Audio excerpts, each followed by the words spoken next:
Hello, superhero friends. Jessica Cruz here, reporting live. I hope you're all doing well.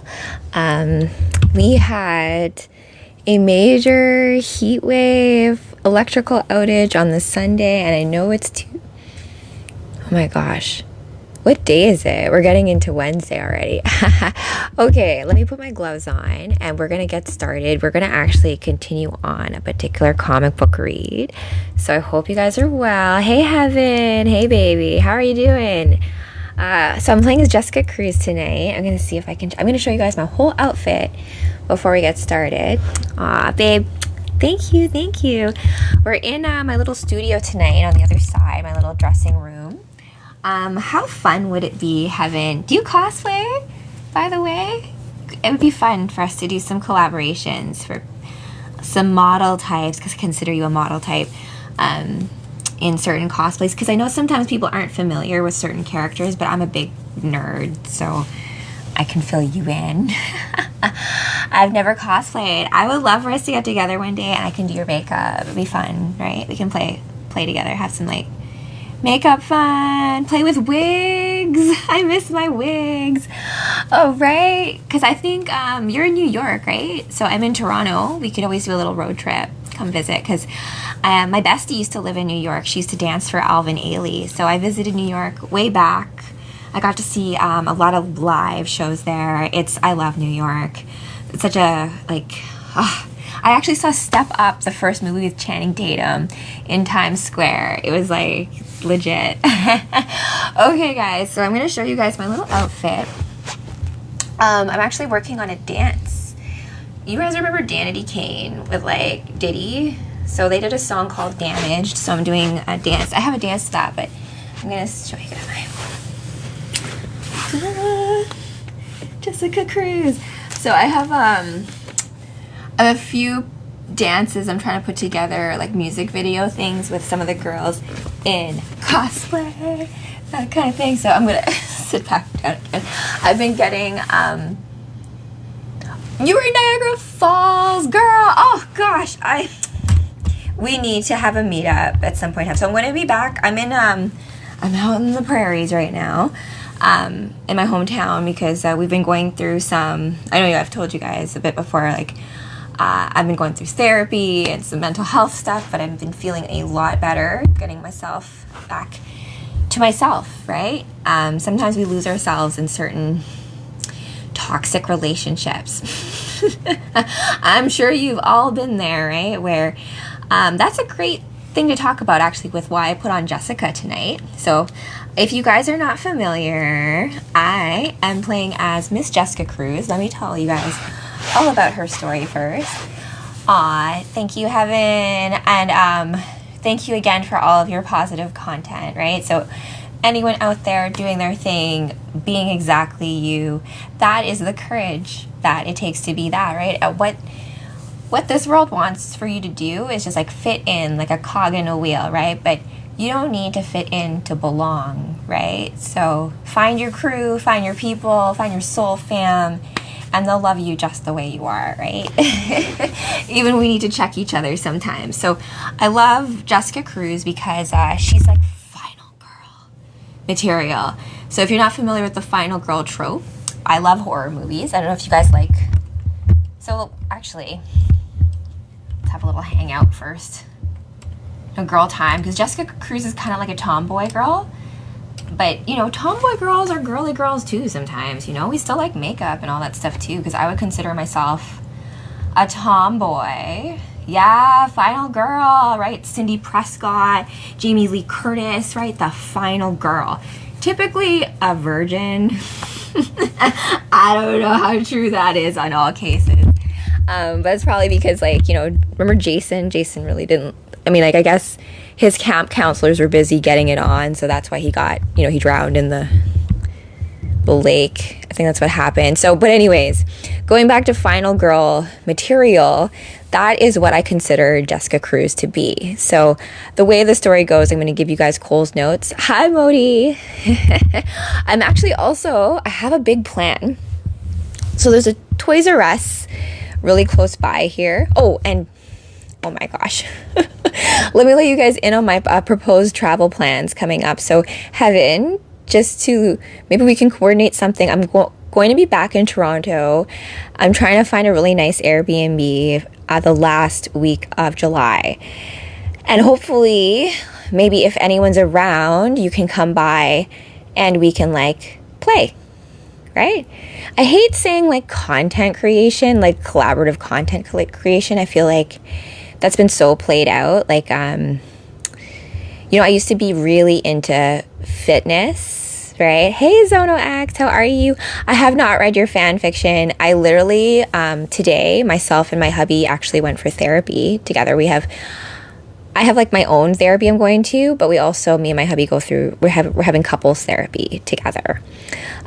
Because I've just gotten like off my period and literally my hormones were like so off the rails. So I said and did some unkind, horrible kind of bitchy things. I know it's hard to imagine, but yes, it's true. But I have been trying to do better to get a hold of my emotions. So I decided to put Jessica Cruz on tonight because you guys can see the lantern rings behind me, right? Each of the emotions, right? None of them is like negative or positive, right? It's about, respecting and acknowledging any emotion that comes up when you're feeling it, right? And then feel it. It doesn't necessarily mean you have to like send the angry text or like punch the person or like, would you say something to me? Because, I've been there. It'd be fun. Oh no, I'm married already. I've been out here. I'm nice to send my bitch come out. You need the bitch to come out though sometimes. I'm very protective of my friends. So I hate when people make fun of other people. It's just not nice. If you have nothing nice to say, then don't say anything at all. Just don't say it. If you don't like someone's dress or you don't like this, keep it to yourself. Who cares? No one really cares. But if you really like it, you want to pay someone a compliment. I see nothing wrong with doing that. So I do that when I can, right? Because you never know how you can brighten someone's day by just being like, hey, like, I love your hairstyle, or like, that skirt really looks really cute, and where did you get it? So I'm not shy about that kind of stuff, especially when I'm just being honest about it. But the bitch does need to come out when people are mean and they guise it in this almost like weird way. I don't know if you guys know like the weird like backhanded compliment thing, or like you guys know on here too, you get like trolls and stuff. So regardless of all that, transmutation of certain emotions, right? And this is why the lantern of will, which is what the Green Lantern stand for, is kind of like the balance, the equilibrium of all these emotions, right? Because just because we feel rage or vengeance or like this like righteous, like, I've been wronged. And this is what we kind of talked about in therapy today. My Jessica Cruz cosplay really suits me. It's kind of funny, Zonox. I didn't finish my thought. I'm going to go to Toys R Us and buy my action figure, which literally does look like me. I was looking at this and like, when did they make this? Why does she look like me? Or do I look like her? What came first? I think I'm older than Jessica Cruz, too, as the character. She's kind of a younger character in the grand DC universe. So I'm going to give you guys quick Cole's notes. Oh my gosh, so many comments. Let me make sure that I get to them. Where's Josie? Gwen Stacy. Hi, my babe. Josie's sleeping. Hal Jordan will be joining me live tomorrow. We're going to talk a little bit about, we're going to do a little core workout. Lantern, like, we've recruited you. You have the ability to transmute great fear, right?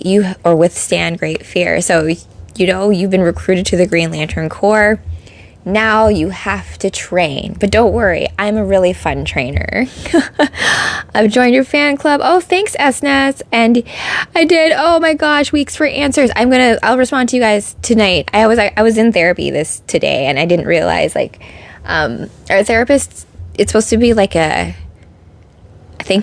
hour session, which she always goes over. And today a big thing I wanted to talk about was how I'm a very emotional person, generally speaking. Jessica Cruz herself, let me talk about her story like Cole's Notes, and I'll relate it to my own thing that I'm going through.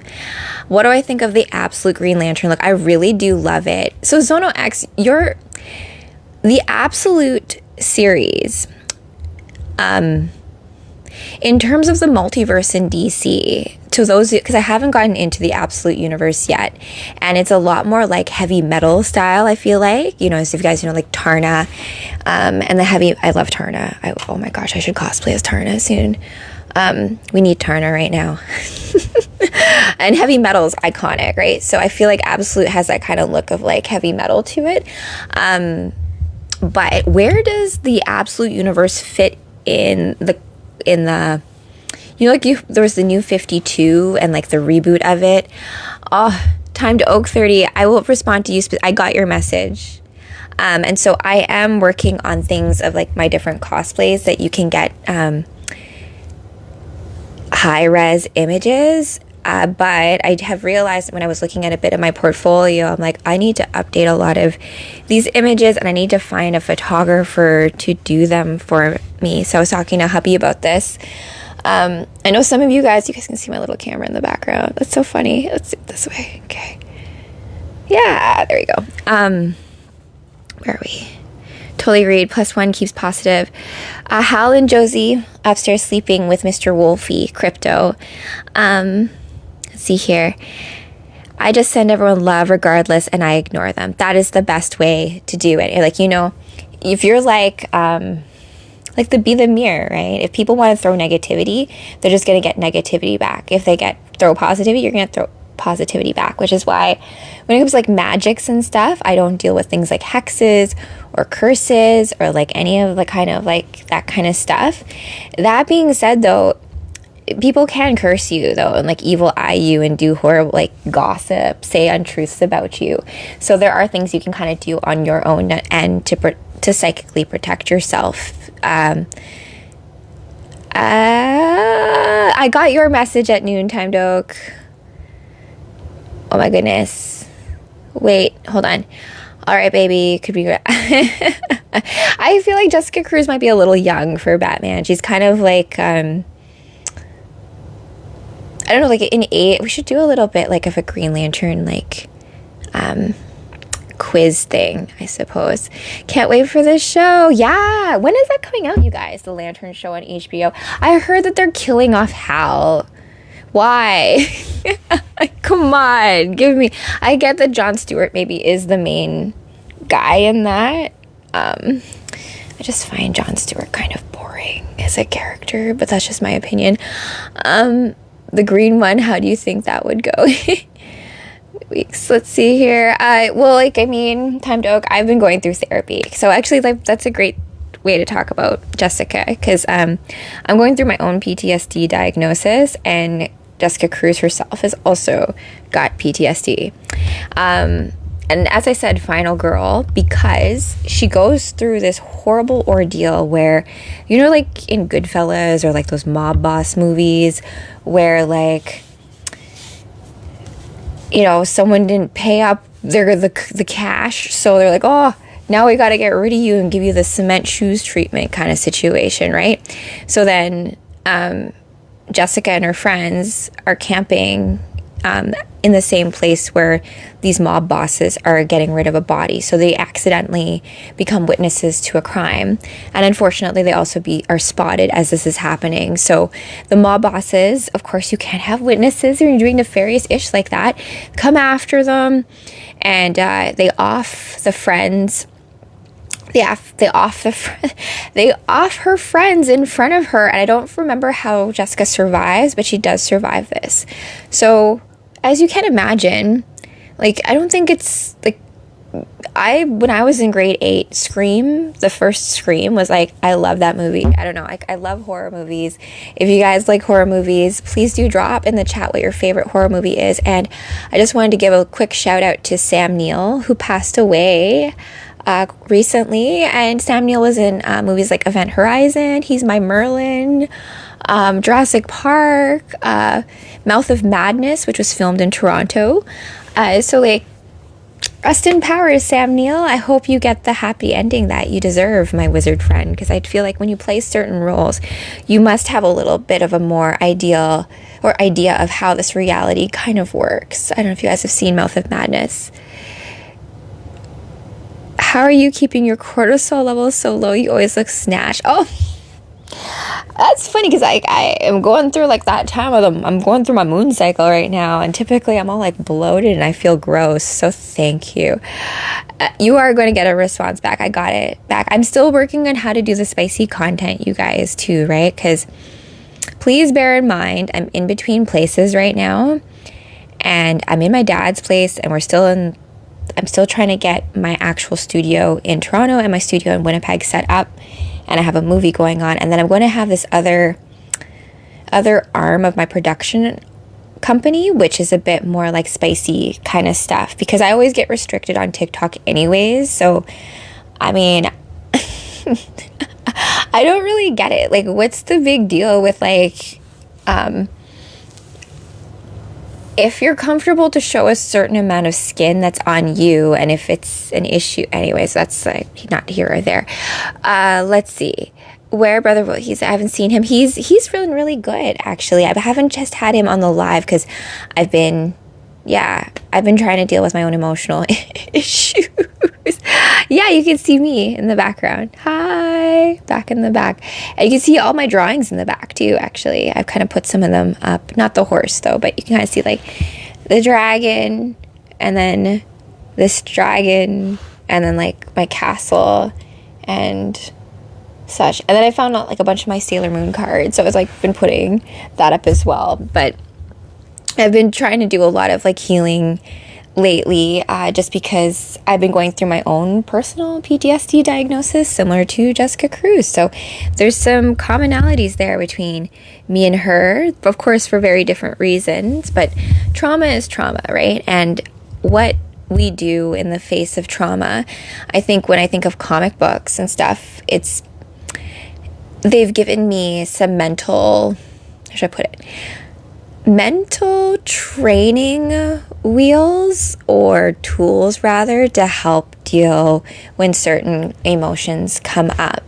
And I do love the lanterns because, you know, the oath, right? In brightest day, in blackest night, let no evil escape my sight, and let all those who worship evil's might beware my power, green lanterns light. Those oaths, like intentions, saying certain things out loud, using your throat chakra, the power of your voice, your vibration, your frequency. When you say those words and you really, really mean it, you really can, like a good pep talk, right? Having like a friend telling you like, you know what?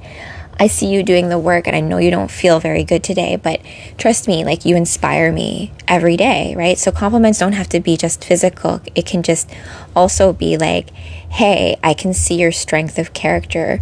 You're like, I told my hubby today, like we went to therapy and he really didn't want to go. He doesn't really trust therapists because he's kind of like a conspiracy theorist kind of person. So he gets kind of like, which I get, you know, a lot of them are agents, and like, I don't think we should get so caught up in diagnoses, right? If you say that you have depression or anxiety, don't let that be necessarily your whole identity, right? Acknowledge it, right? Like, I'm going through this diagnosis, and the symptoms that go along with it, right? Which include like getting lost in like certain traumatic memories, or reliving a certain instance over and over and over again, and just being stuck in like a loop. And so in the case of Jessica, because she's in this state, this fear state, let me make sure that I read everybody. Yes, we can talk about it after. Oh yeah, I'm busy. I forgot to send everything. Oh my gosh. So on Sunday, we lost electricity because the power went out because we had a heat wave. It was like plus 36 here in Winnipeg. So I couldn't actually do anything. We had no power for like I couldn't make food. I couldn't connect to the internet. I couldn't like put on lights. We had to use candles. It was like, it was pretty crazy. So that was like, you know, in the year 2026, like the grid went out, just like in Escape from LA, right at the end. You're like, well, this is what life is like now, right? Let me pull this back a bit. Yeah. All right. Yeah. Okay.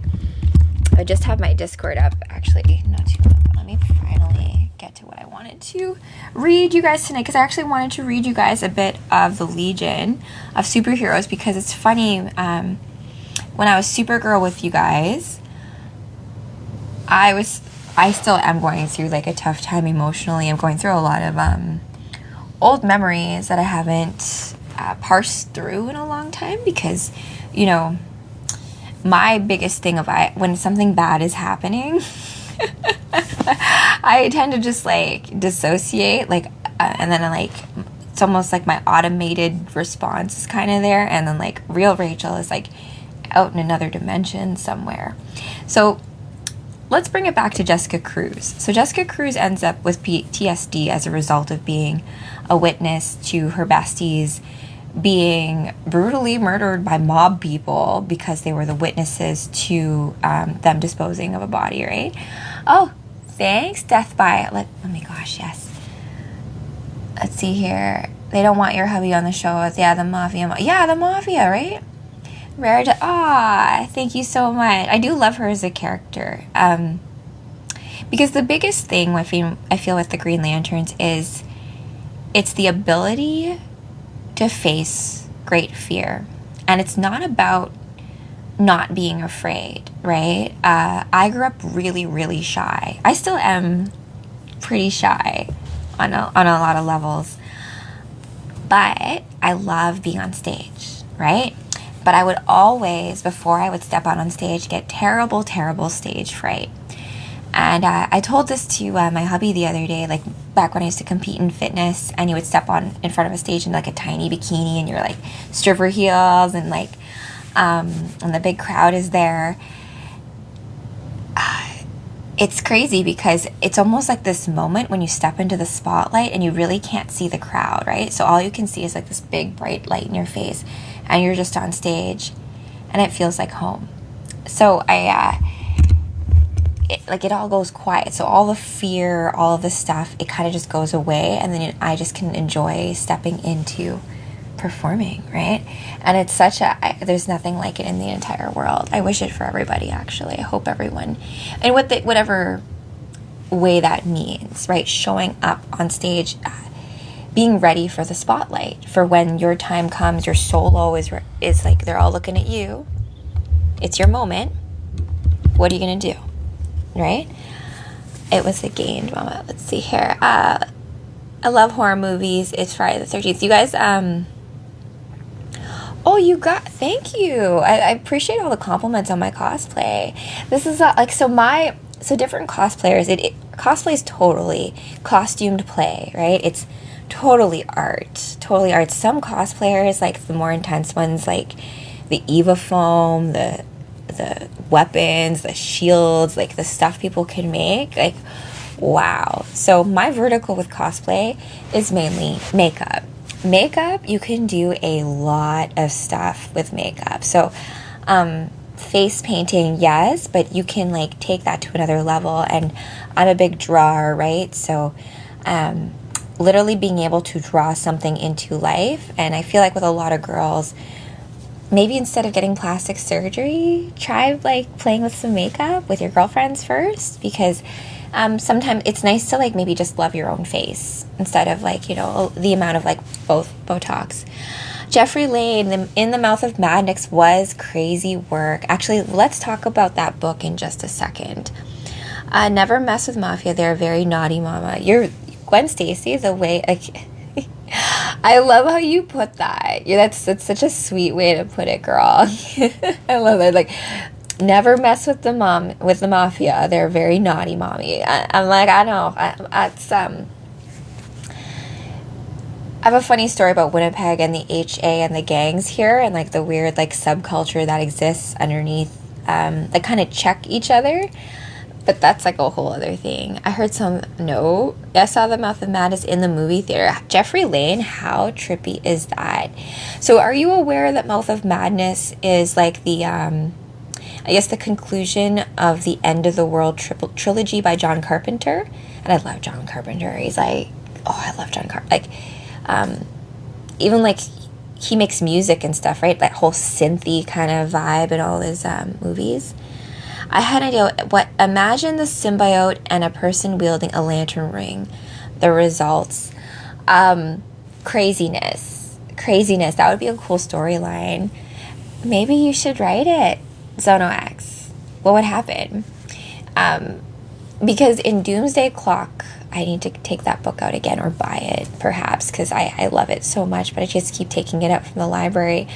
In Doomsday Clock, Dr. Manhattan is super fascinated by the lantern rings, guys. He's like, wow. Because Dr. Manhattan's kind of like omniscient, omnipotent being, not exactly the most emotional being in the entire cosmos. No, kind of. So he's just intrigued by it. It's like, oh, this concept of like one emotion synthesized into a ring, right? And you know, like in Lord of the Rings too, like they kind of delve into that whole symbolism of the rings of power and stuff as well, right? From that would be the person be leading the ring of this, or the symbiote. Ooh. Have I done it? No, I haven't done Starfire yet. I really want to be orange for that. So I need to figure out the body paint for it.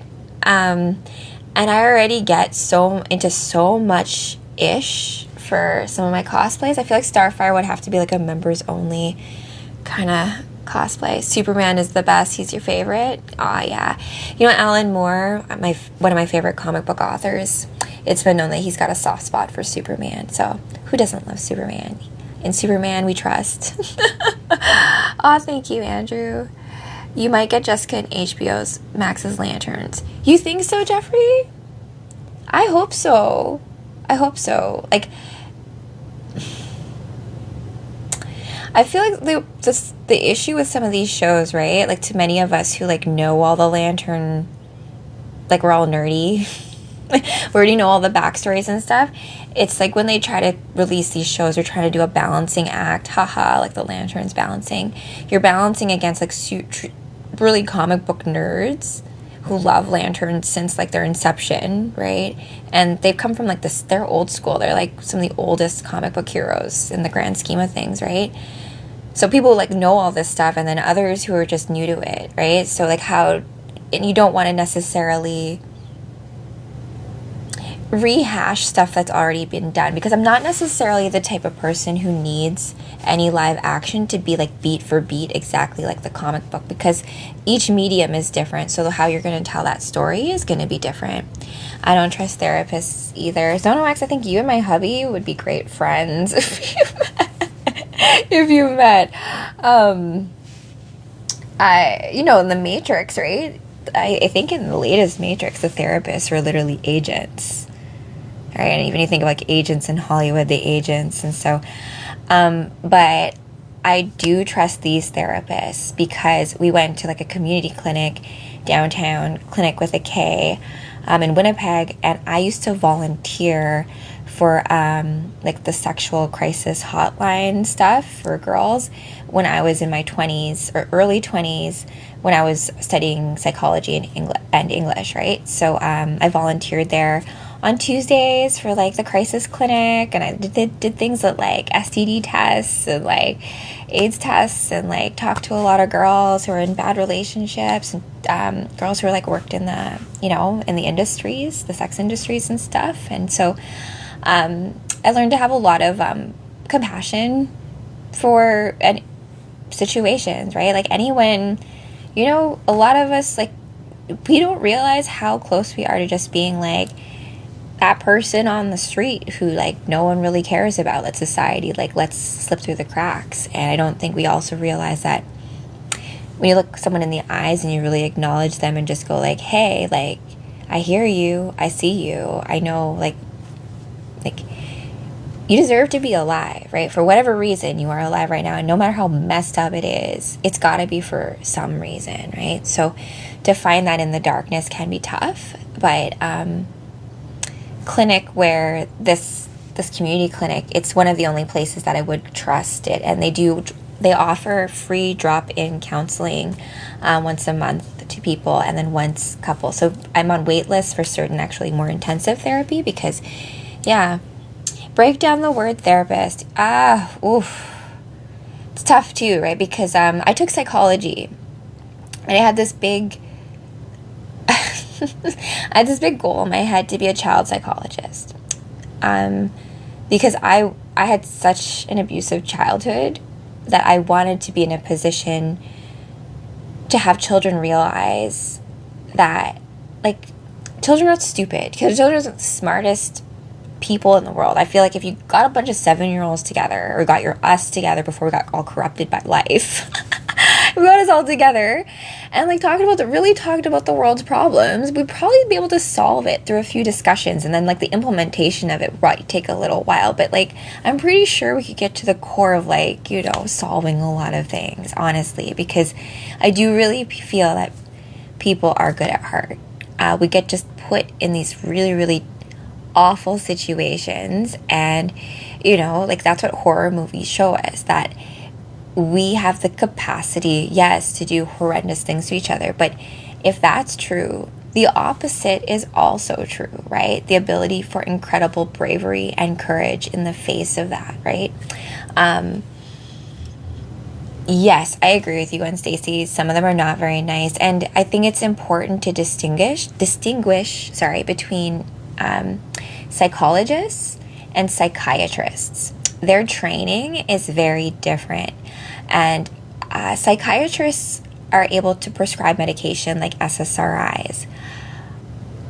I feel like there is perhaps a place and time for SSRIs and mood enhancers and all that kind of stuff, but I just feel like there's so much we don't know about the beautiful way our minds function, that if we start going in there and tinkering with brain chemistry, especially when people, like, my hubby was given SSRIs before he was, I think he was 17 or something.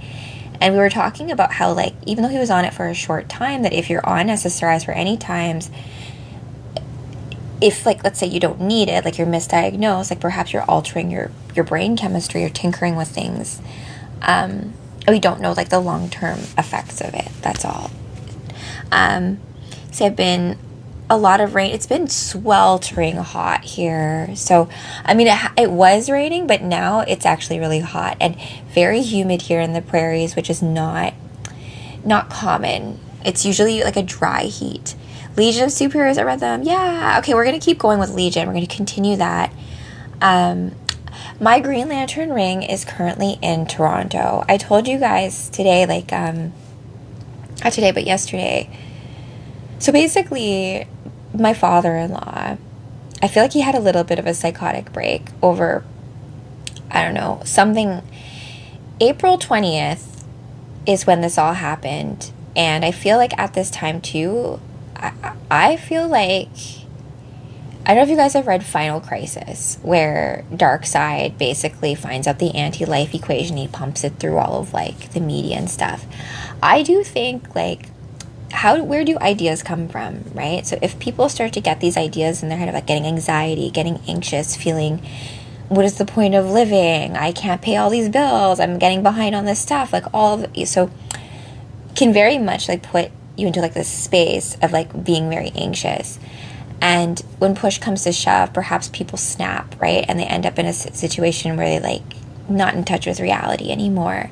The unfortunate thing, though, is the collateral damage around them if, you know, accidents happen. And when you're in a crime of passion or fit of rage, that kind of stuff, that's kind of like what happened with my father-in-law. So we had to kind of flee an unsafe situation very quickly. I couldn't take all my cosplay. I had to pick and choose which things I could fit in the car with us, and so the rest of my stuff is there. So I've been having to put off, I've been going back and forth and being like, do I want to lay criminal charges, and do I want to, like, perhaps have to do small claims court if any of my things are damaged, like all my wigs and stuff. And our electric motorcycle and my monitor and a bunch of other things that I had to just make a call on. But I've also learned too, you guys, to accept from the universe that if all those things are gone or destroyed and I have to like rebuild it, I'm okay. I'm safe. My hubby's safe. My wolfie is safe. That's really the most important thing. And when it comes to transmuting fear, right?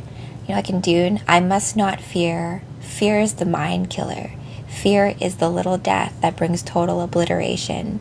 I will face my fear. I will allow it to pass over me and through me. And once the fear has gone, only I will remain, right? So this idea of like being aware of the fear, facing it, and then as it passes you, you ride that wave and you're on the other side being like, whoa, that actually wasn't so bad. I made it out more in my head to be this whole thing that perhaps it wasn't. And in Jessica's case, right, when she has PTSD and this whole fear of even leaving her place because of what happened, the fear ring, the ring of Volthoom attaches to her, right? Because unlike the Green Lantern ring of Will, there's the fear ring, which not to be confused with the Sinestro fear ring, because the Sinestro fear ring is more powered by the ability to cause fear in others. Like, I suppose like an intimidation kind of power. Like, I'm able to scare you really, really easily. So that's kind of like the fear ring. I don't think it's necessarily a fearful person will get the fear ring, right? But the ring of Volthoom was attracted and basically like more parasitic in nature, took over. Like, you know how like in horror movies where you have like a haunted mask or a costume you can't take off, kind of like does that kind of situation with Jessica. So Jessica has the fear ring and she's able to transmute it and move past it when she gives her life to a higher cause and she sacrifices herself to save the Flash, right? And this is a similar sacrifice that Kara does, Supergirl, in Crisis on Infinite Earths to save Superman, right? This idea that if my purpose in this story is to save the main character so that the main character can save the universe, that is a worthy role, right? That's a worthy part to play in the grand scheme of things. I don't need to be even scared of it, right? Of the responsibility that it holds, right? You are brave and you're courageous, because it's not about not feeling the fear, it's to feel it and do it anyways. Right? And to have your friends by your side to be like, you got this, right? Like, I know it's scary, but you know what? I have your back, right? And don't worry, I'll cover you. Right? So I hope you guys find your people. And the one thing too about the Green Lantern Corps, this is why Hal in the beginning, when you see a lot of the Justice League stories, he's kind of like a little bit like, or even Guy in the latest Superman movies, like, Justice Gang, you know, like it's kind of like the Green Lanterns are already a core, right? We're already a crew. We're already a team. We're already cosmic wolf pack, right? So you operate as such to guard the different sectors and ensure that there's like peace and balance in the universe, right? Perhaps not peace, more about balance, right? Let's see here. I've been shy too. I tend to hide it before. Oh yeah, I don't know if you guys have ever done the Myers-Briggs personality test, but I'm like literally exactly 50-50 introvert extrovert. So like an introverted extrovert kind of weird thing. So like I really love being around like all my besties and my friends, and I love parties. But like after that, like as much as I enjoy it, I literally need to have like time to myself, be alone, don't talk to anybody, that kind of thing. Captain Marvel. I have done Captain Marvel before. I will bring Captain Marvel back. Let's see here. Okay. I'm shy, singer. Oh, do you sing one, Stacey? Do you say? I bet you. So me too. I'm shy about singing as well. But it takes practice too, your vocal cords. I think that's why it's nice to like maybe sing in the shower. The acoustics in there sound, I think, a little bit more forgiving too, right? Do I have the ring? You perhaps. Do I have the ring? My ring is in Toronto. I don't have it because we had to flee an end situation. I am Jessica Cruz. Did you know? Yes. There's a Dr. Manhattan variant of Bruce Wayne. Is this the like the Batman Dr. Manhattan? The omniscient Batman? Like, that's a terrifying kind of being. I know about this one. We should do a little deep dive on that because I do love Dr. Manhattan as a character. And Watchmen is, I have that graphic novel. That would be a nice one to do on the Cosmic Comic Book Club. Original Aquaman with orange. Oh, I do love the original Aquaman. And Mira, I do love Mira too. The original, like, mermaid, Atlantean queen, right? Alexander Free, you would have been a better Supergirl than who they got for the live action movie. They wouldn't have liked me as Supergirl, you guys. It would have already been like, that girl's Asian. she's not the right. But even though it's like Kryptonian, like, what does Kryptonian really look like? They just look humanoid, like, which race of humanoid, whatever, right? That just goes to show how silly the whole concept of even races maybe is on that kind of level. Maybe we're talking more about culture, but thank you for that. I do like Millie, though. I don't know. I know that she's gotten a lot of bad rap, but I do think it's a lot of the studios not necessarily to really knowing how to write strong female characters, even though it's already been done, right? Like Sarah Connor, Ripley from Alien, all of the final girls, right, in horror movies. These are all badass chicks, right? They're survivors. They're not like, no one's waiting for anyone to save you, right? You're gonna save yourself, right? So save yourself, save the world, that kind of situation. Let's see here. I'm gonna have to block this person. I need to make sure that I got my mods too. I am getting caught up on all that stuff. I need to hire an assistant, honestly, once I get back to Toronto. Dark Knight, they don't know how to write any character anymore, to be honest. I do think Hollywood's a little bit out of ideas, which is kind of unfortunate, but I think they're done. Like, the way we don't do things the way we used to do way back when Hollywood was at its golden era, right? With Miss Marilyn Monroe, one of my favorite actresses. I love Marilyn. I have a big black and white poster of her in my bedroom. What's my favorite series to read? I'm looking for something right. Actually, that's a great segue. Medellin, we're going to continue on with, let me mirror this. And actually, before we begin, I just wanted to ask you guys. Oh, hi. Hello. I wanted to ask you guys, like, who your favorite Green Lantern is. You don't have to say me.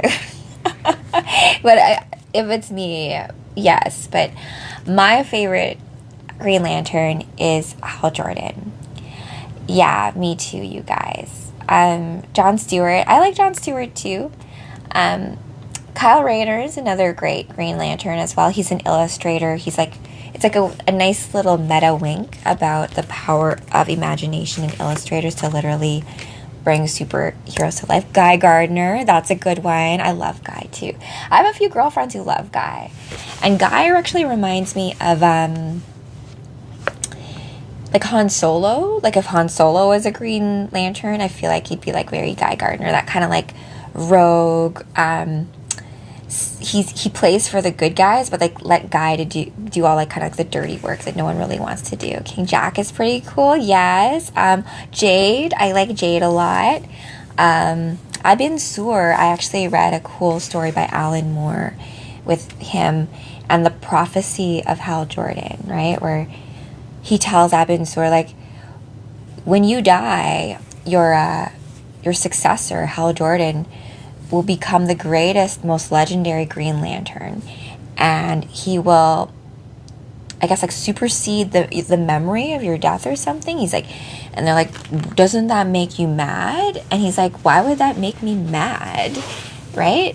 So, boop to you too. Hal, my goat. Yeah. So I'll tell you, I love Hal Jordan. I think, so comic book crushes, you guys. I have comic book crushes because, like, I crush on people who aren't even real. It's so funny. So top 3 comic book crushes, you guys, across all universes. Go. Top 3. So number 1 for me is Nightwing. I had the biggest crush on Dick Grayson, the first Robin, Nightwing, since I was like a teenage little girl. And I loved Chris O'Donnell's version of Dick Grayson as well. So he's my number 1. Number 2 is Hal Jordan, Green Lantern. I'll explain. Not Ryan Reynolds. Ryan Reynolds is not my Hal Jordan. And Kyle Chandler, is that the guy's name in the latest HBO? I'm old now, so now the older grizzled guys are looking more attractive. So that would be number 2, Hal Jordan. Number 3, Captain America, Steve Trevor. I love you. He's like a 90-year-old man in a young body, like very gentlemanly. So, I love him, and, the Boy Scout kind of thing. I love, there was a cute little X-rated comic I read with, like, Black Cat and Captain America, a little saucy, and I was like, you know what, I could go with it. So yeah, those are my 3 crushes. And Hal Jordan, the reason why I crush on him is he's just like, he reminds me of, like, space cowboy kind of thing. And also, like, he's kind of like, he's never gonna be a one-woman kind of guy. So I just know that he kind of will always be a forever crush, and I'll, like, love him and know that you're probably not going to be the person who, like, is going to settle down and have, like, a wife and kids. Like, you're going to be out to the far reaches of space exploring, right? But yeah.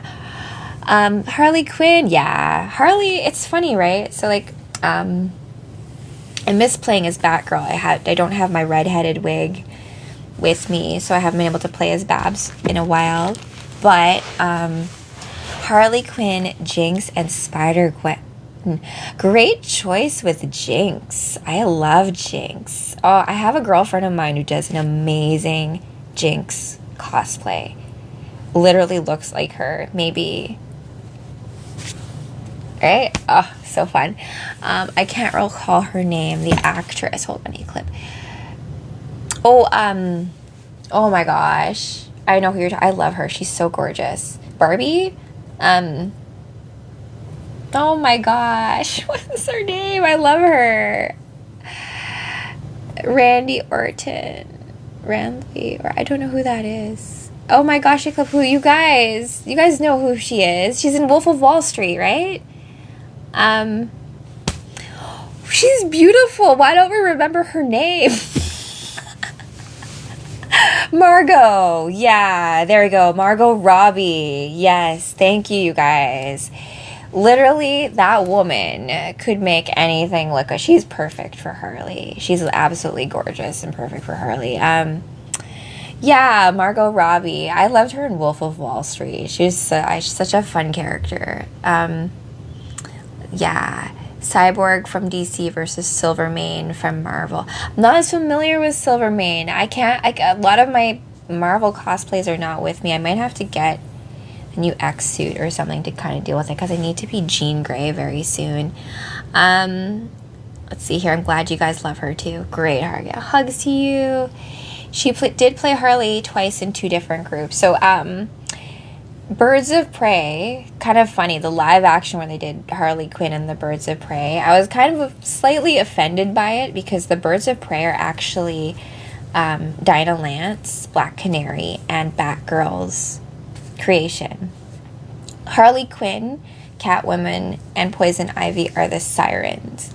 And there's lots of comic books where you do get team-ups with the birds and the sirens, right? Like, for example, Huntress and Black Canary go on some, like, school trip, or they're, like, gone for some reason, and so Batgirl asks Poison Ivy and Harley, and I think in this universe they're a couple for help, to help patrol Gotham City. Because think about it, Harley only kind of, like, she used to be a psychologist, right? So I mean, like, if you think you don't trust therapists, maybe you get Harley Quinn. And then she falls in love with the Joker, who's not necessarily fixable, right? But Harley has her own moral code. I read you guys once over Christmas, Oh Harley Night, which is a Batgirl Harley Quinn collaboration.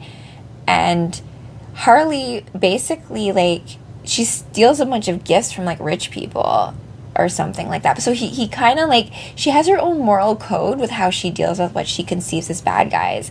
So, like, when Batgirl gets, like, the sirens to help her out on missions when other birds aren't available, she has to remind them, like, okay, guys, like, don't kill anybody. And they're like, you're no fun, Batgirl. I'm like, come on, you guys, remember, you're playing good guys right now, right? Poor Harley, the girl went through a lot. Sad. Yes. And I think I can relate to Harley, right? Because, you know, just going back to even, like, the love, the star sapphires, love makes you do crazy things, right?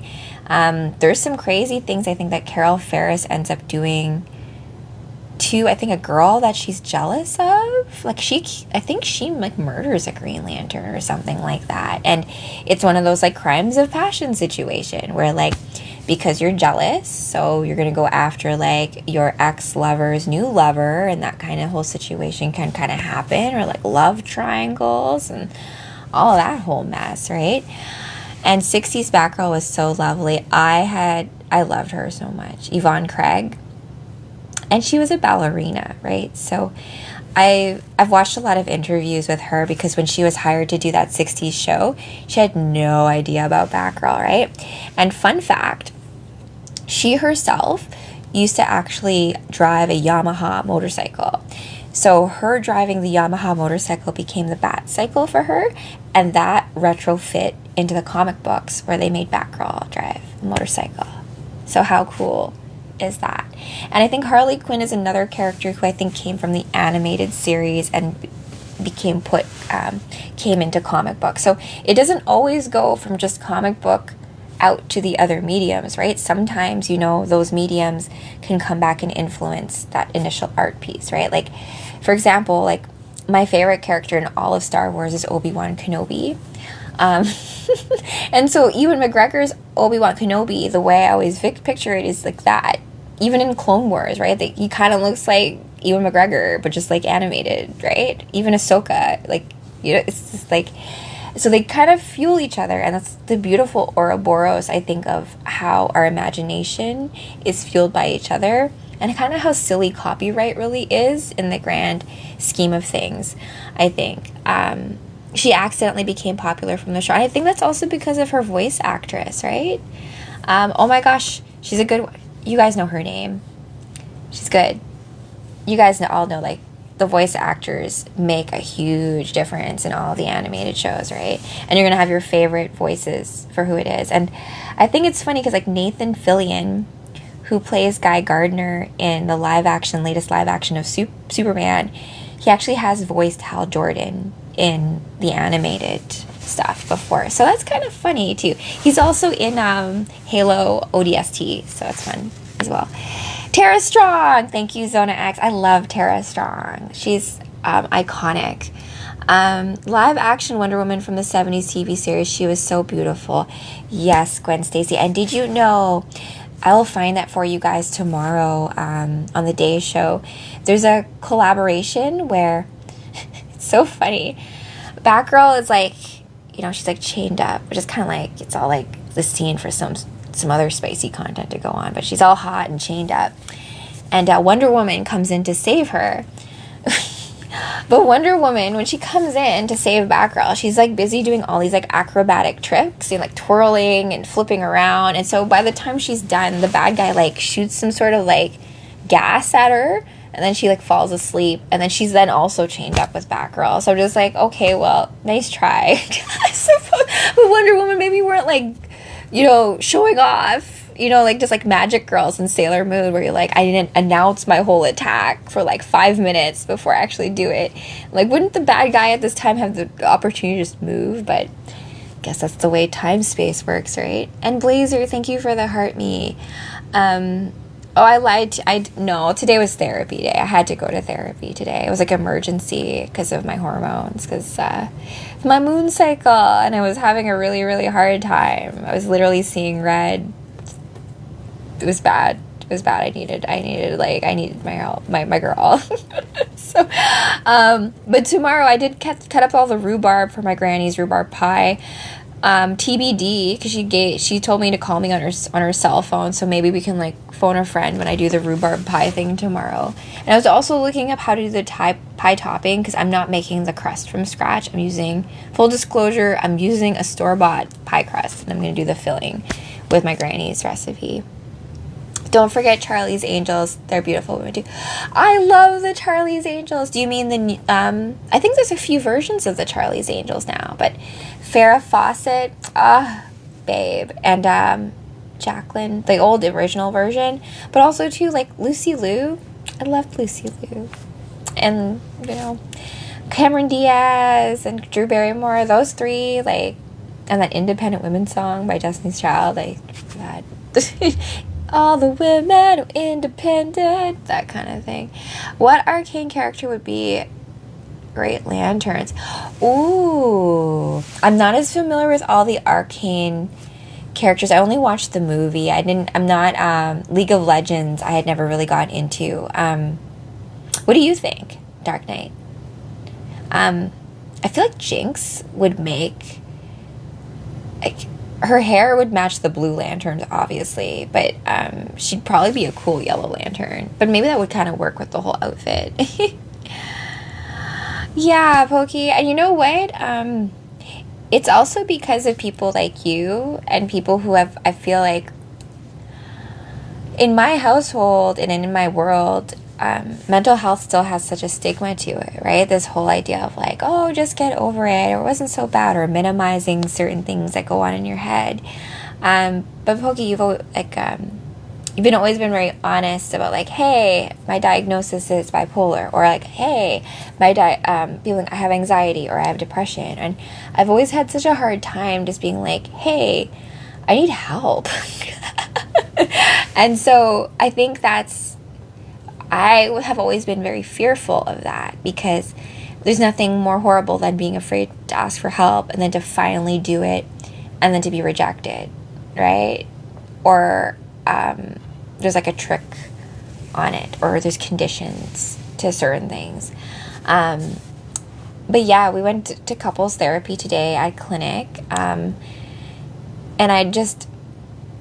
we had to talk about me and my hubby, because we've been together a long time. Like, we've been married since 2015. Wolfie was born in 2015. That's how I remember. But we've been together since I was 23 and he was 21 when we first got together, and now I'm 41 and I forget how old he is. So we've been together a long time. When you share a life with someone that long, you have to learn to realize, like, I'm not right all the time. And our therapist even today, she just looked at me and said, like, that must have been just really hard. And the idea of like validation and forgiveness is an inside job, right? If we keep on trying to find our validation and our love externally, we'll always fail unless we like really cultivate that from within us. And that's like such a cheesy bumper sticker thing to say, but it's another thing to have a real conversation with a real person who you do feel cares. And I think when it comes to therapy, just like with personal training, I would rather have a therapist who cares than someone who has like 5 million degrees and certifications and a book and all that kind of stuff, right? Just like with personal training, right? The best trainer perhaps isn't necessarily someone with the kinesiology degree, or even the one who won all the bodybuilding shows. It's really also the synergy between the trainer and the client, the therapist and the client, or any kind of, like, your hairstylist can be your therapist in a lot of ways, but it's another, what therapists are really trained for, when I talk from a psychology perspective, is just getting all the stuff in your head out in a safe place where someone's not going to judge you, and realize, like, we're all just doing our best out here. Even when we perceive other people as doing really messed up stuff, just, like, realize, like, you've also done maybe some messed up stuff, and maybe it was because you were in a certain situation and you had to survive, right? Like, so don't apologize for having to survive, right? And then look back at perhaps maybe mental constructs or psychological walls or barriers or things that we've created in order to protect ourselves that no longer serve us when we're now in, like, a new stage of life. And so just, like, learning to talk that through. And, like, my hubby grew up with a lot of women, like, sisters, and was very close with his mom, and is, like, reconnected with his mom again, because we realized that my father-in-law had basically told us a bunch of lies about what really happened with their relationship, and now they're healing that. So I know she just told me today, like, to give me a hug, and, like, just some advice to my hubby about how to deal with me when it's, like, that time of the month. Like, not tell me, like, hey, you must be on your rag again. That's not the right thing to say to a girl. Even though, like, yes, I know I'm hormonal, but, like, please, I just need a little bit more gentleness during this time. That's all. Yeah, definitely, you guys. Oh, 1 year has flown by. Yeah. Okay, so I'm going to Charlie's Angels. Who's your favorite angel? Gwen Stacy. Maybe Jinx would be a pinklet. Hey, yes, Sono X. Correct. I feel like you're right. Jinx would be, that would be cute. That would be a fun little synthwave color combination with Jinx's blue hair and, like, the hot pink. I kind of like that. Or Red Lantern with the rage. Oh, yes. Let's sit and tell your hubby this. We did, though. We went to therapy together.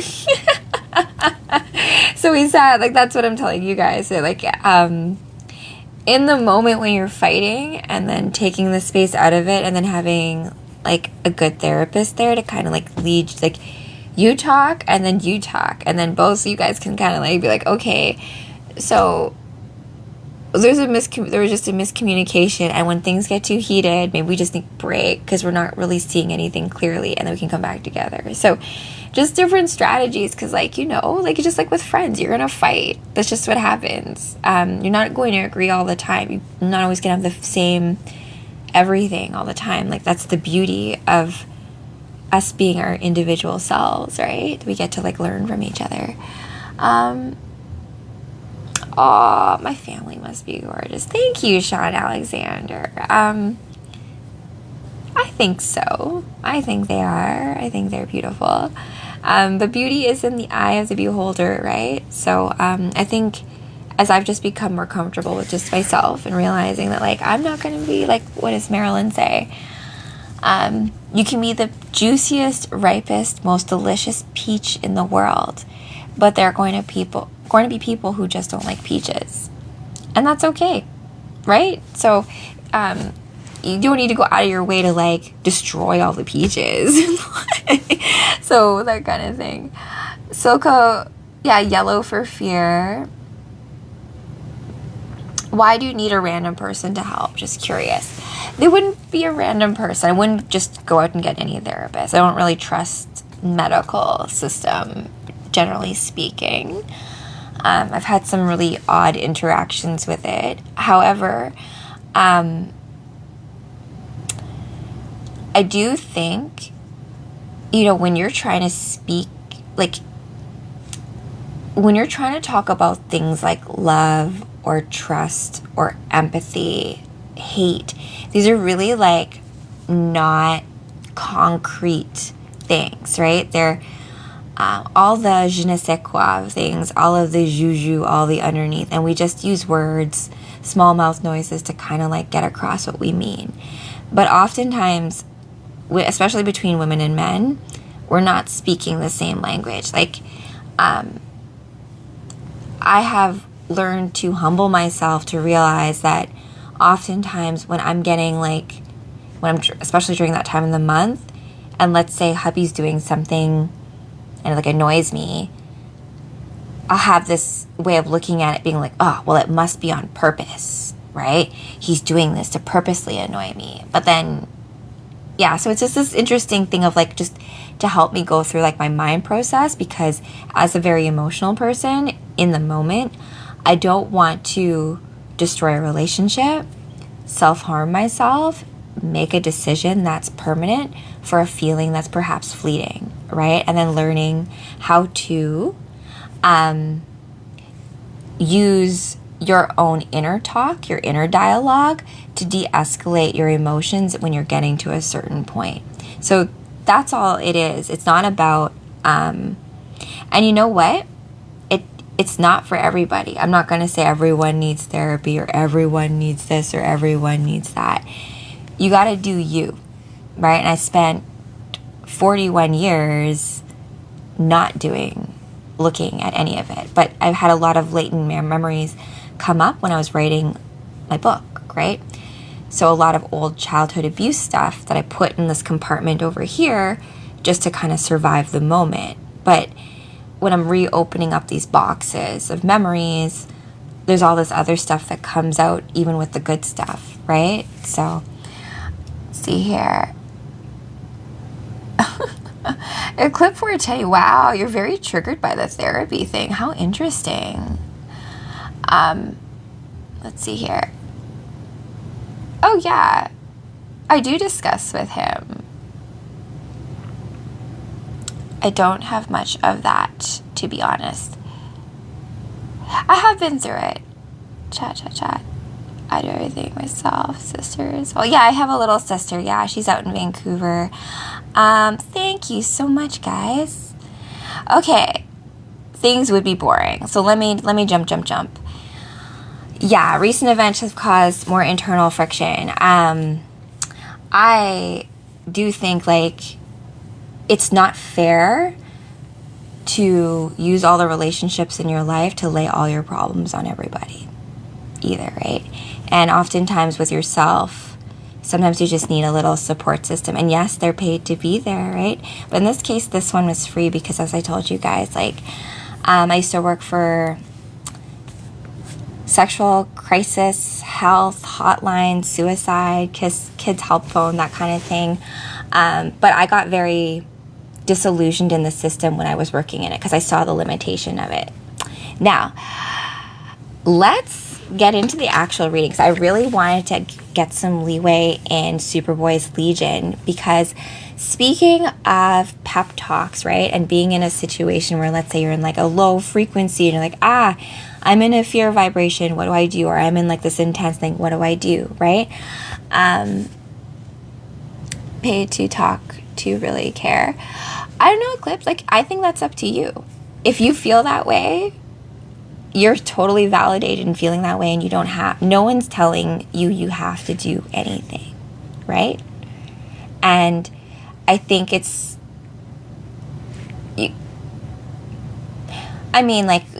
depends on how you look at relationships, I think, in your life and how you want to have. I think you control how you want that perception to be, right? No one can make anyone care or make anyone love you or make anyone feel anything they don't want to feel. It's more about having a sounding board so that the dialogue, the conversation can be led in such a way that we don't end up in these negative thought loops with ourselves and even with our partner.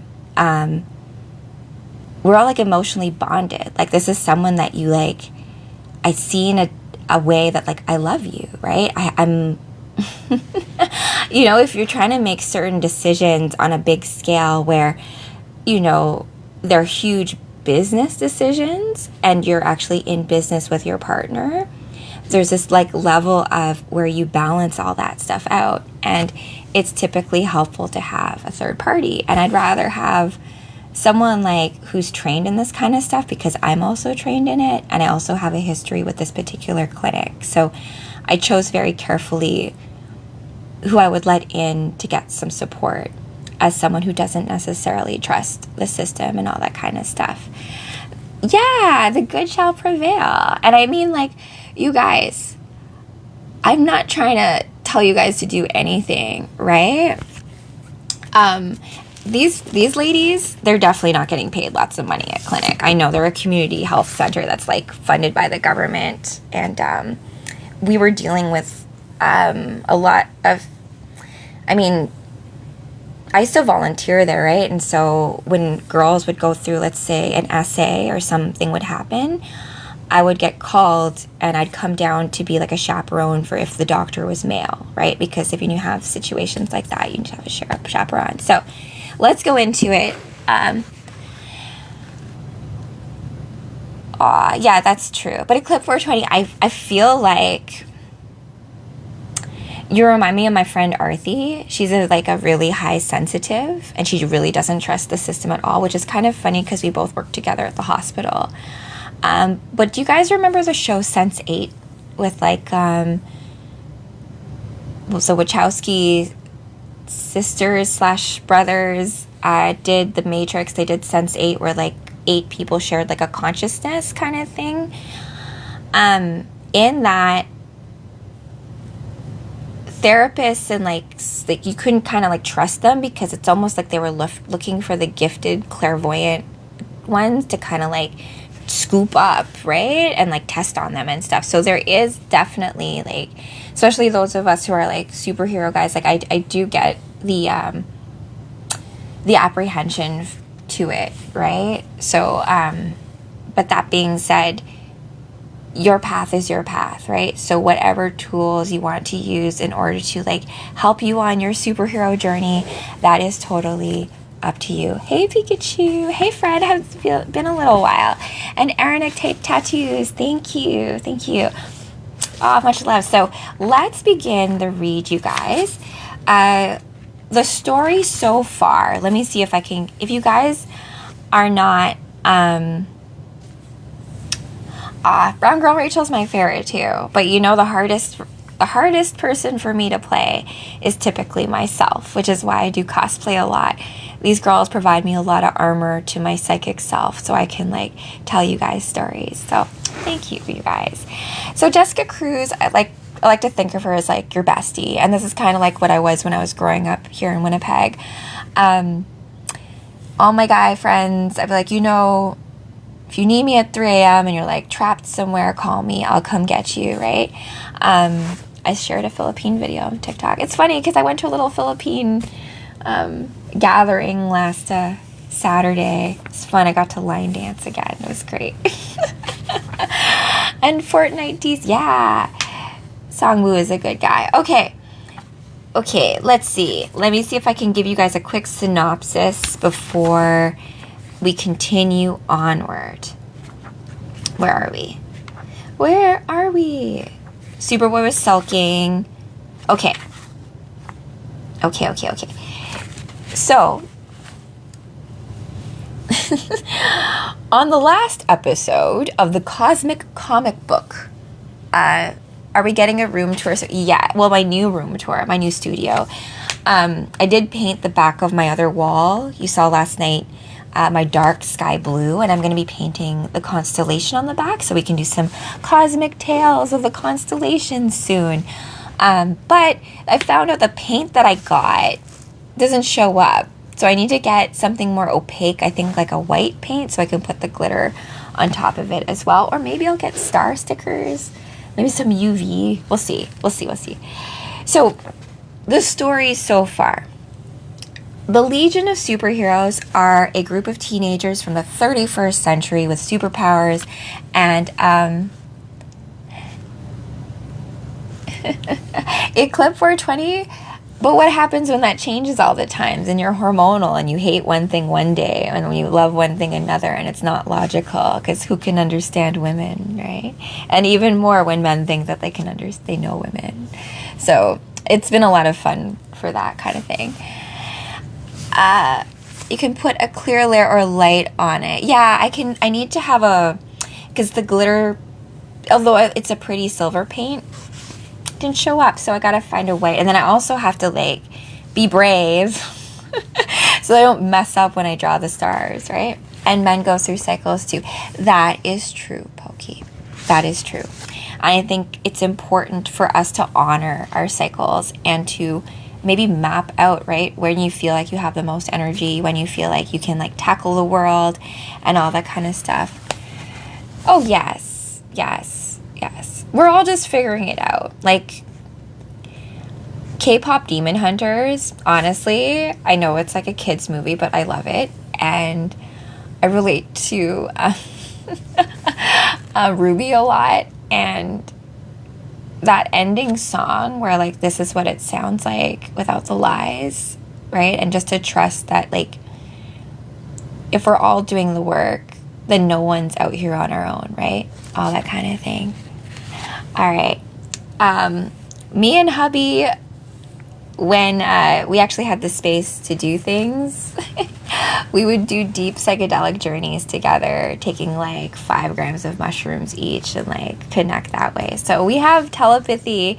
It just takes practice, and we've been out of practice because we've had trauma. Because as I told you guys, my hubby's father-in-law literally pulled out a knife and threatened to use it on himself if we didn't like do what he wanted, kind of thing. And so we had to like flee. So I had basic trauma, and I had like basically really like horrible flashbacks to when my mom used to like pull out objects and abuse. So it was kind of like that was mainly the main thing I was dealing with the therapist. And then because I have a hard time speaking up and communicating my needs, I need someone to help me bring that out to the surface to say it, so that I have practice. Then when we're on 101, and until we can get into that, until telepathy can be a thing, you know, we gotta like learn how to communicate, right? And I have trouble with it, just because of the way I was brought up. And that's why I need help. But that doesn't mean everyone does, right? You may be great at it, so good for you. Yeah, you don't really go. Yeah, that's what my hubby didn't want to go. He went for me, and I appreciate him for it. And we had such a better day because of that. And so I meant to do a bunch of other stuff earlier, but I just was not in the mental state to do it, just because of how I was feeling around moon time. And clinic also, like being off the birth control pill and all that kind of stuff, kind of helped me with all of that stuff as well. Women's health issues, which I'm sure is no one really wants to hear about, kind of boring. Okay, now the story so far with the Legion of Superheroes. Group of teenagers, speaking of hormones, speaking of raging hormones, they basically recruited from around the cosmos, kind of held some like American Idol tryouts, and Superboy recruited a group of them. So they went on their first mission. They stopped an asteroid from like demolishing a planet, and they basically defeated the Fatal Five. Now, unfortunately, where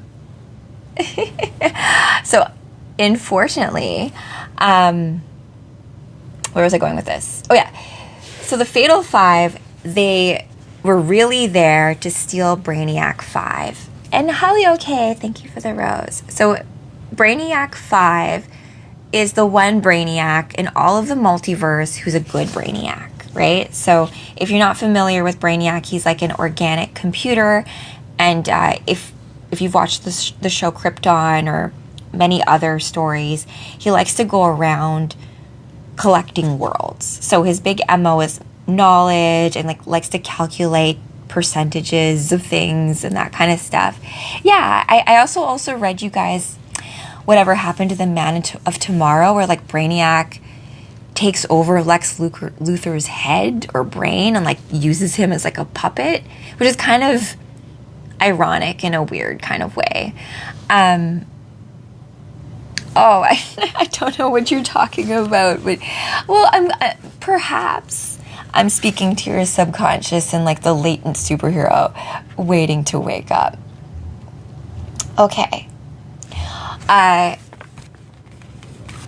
Let's go here. So wait, I haven't filled you up to this point. So Brainiac 5 in this is from a race of people known as the Coluans. Collon. I don't know how if to say that properly per se. My hormones are fine. How about yours, Mom? They're getting there. They're getting there. I haven't been able to dance in a proper studio for a little while, which is like a lot of my own like spiritual body practice, and as well as I haven't been able to like sage and do other that kind of stuff. So I hopefully can. You do. Okay. All right. You know what? Eclipse 420, you seem like you're very adamant on like not wanting therapy. So could we perhaps agree to disagree? That kind of thing? Because no one really has the right to push their point of view regardless of what it is, right? Yeah, let's do that, right? Because I do feel you. Trust me. You have the 420 in your name. on a lot of levels, my hubby just says like Miss Mary Jane is the only therapy that I need, right? So whatever works for people, music therapy, I do, like, I feel you, right? I'm just letting you guys know, like, I spent a lot of time not doing this, and so this is just like my way of doing it because I have spent a lot of time with a lot of friends who have betrayed me recently, right? So on the one hand, you're right, like there's a lot of trust in terms of like saying things out loud, but I've literally divulged secrets to like my mom, for example, and she's literally gone out and gossiped about me or used those secrets as a type of commodity, right? Yeah, but like end of the day, we are all alone, but the journey until we get there can be a lot more fun if we allow it to be, if you let yourself have a bit more fun, let's say.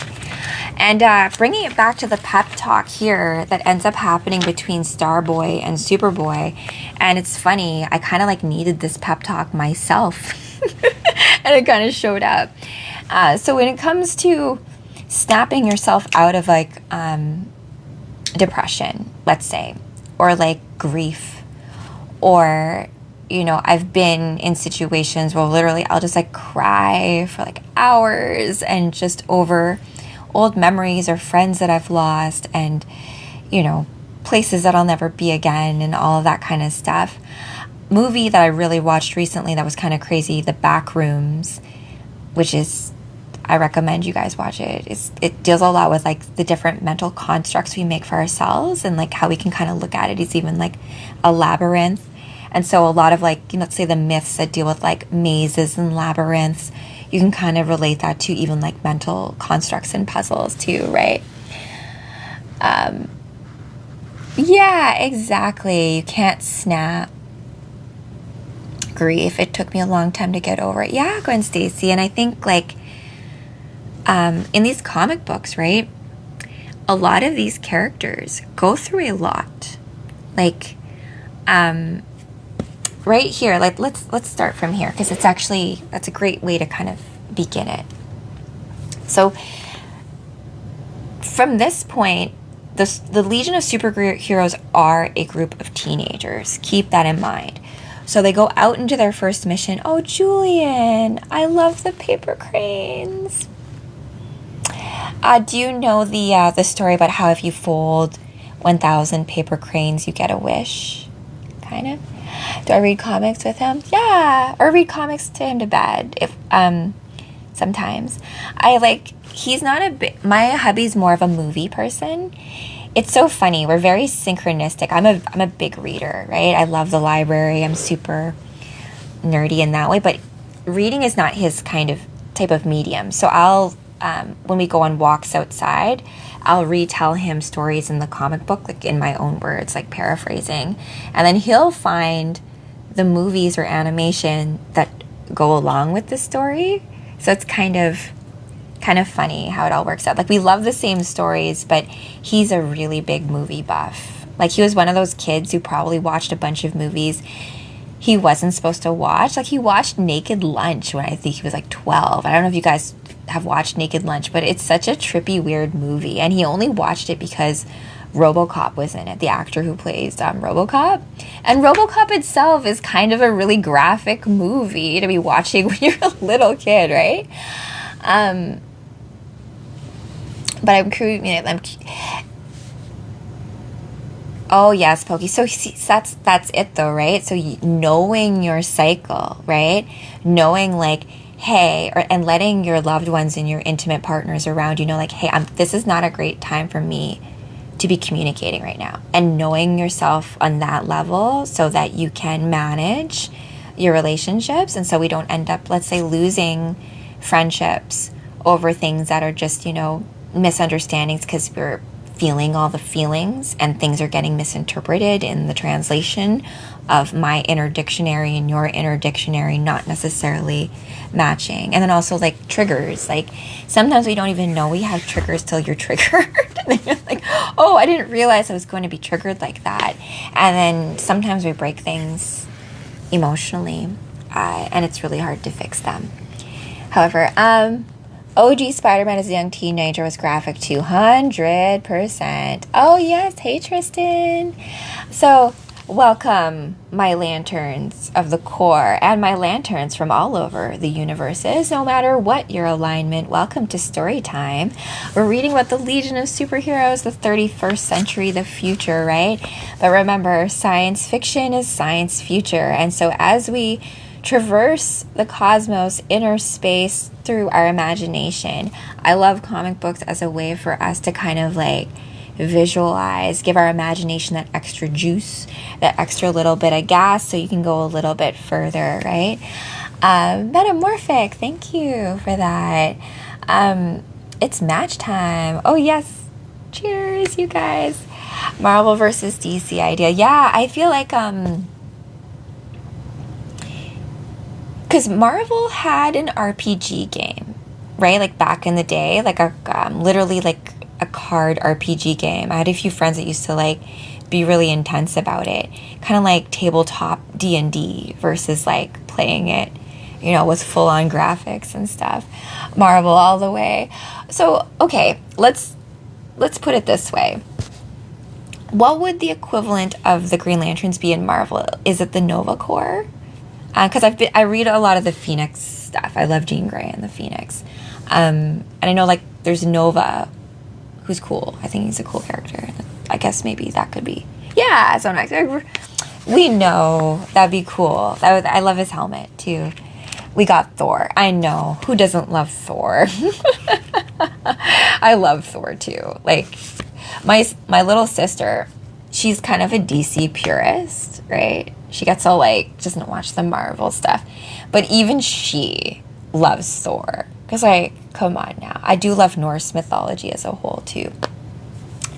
Constantine solos. Yeah, I love Constantine. Zatanna. I have a Zatanna cosplay, which I miss her so much. She's like locked up in my magic kit that I even started using with you guys. Okay, let's go into the read. Superboy at this point is super depressed. Why? Because they went on their mission, and although they succeeded, they had heavy losses.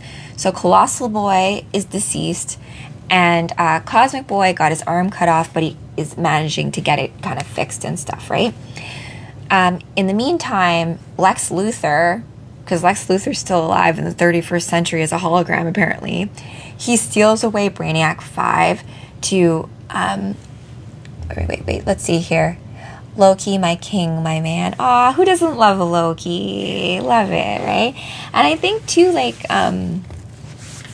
how they do Loki and Thor's relationship in Marvel is really quite nice. Like, it's typically in Norse mythology, it's more like the Odin-Loki situation, the counters, but, yeah.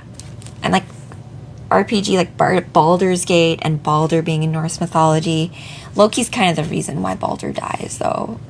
So, there's that. It's okay. Eclipse 420, I do appreciate your confidence in me for that kind of stuff. A DC as Superman, though. Yeah. Guardians,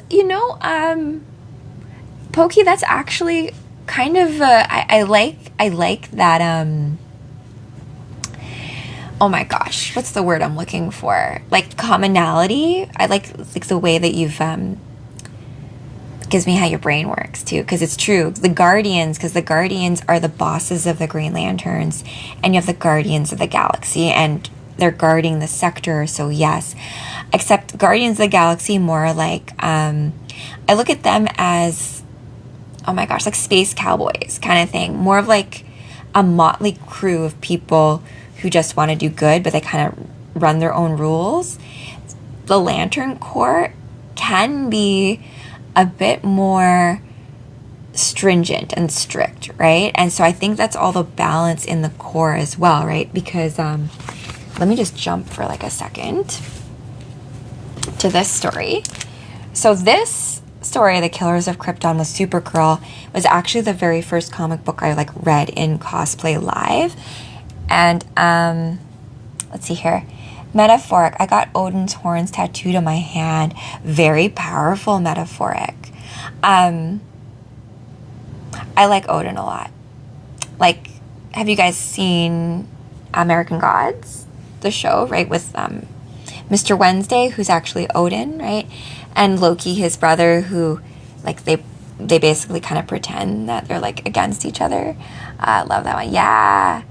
I only know the mythology from God of War. Oh my gosh, I love God of War. I have to play God of War. Oh, I just love the graph. I love the armor. I love how badass it looks.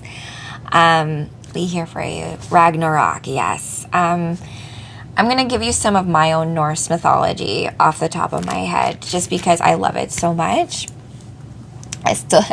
How funny for you to say that, Steven. I can't wait for Doomsday Day, right? Like, I can't wait for Doomsday.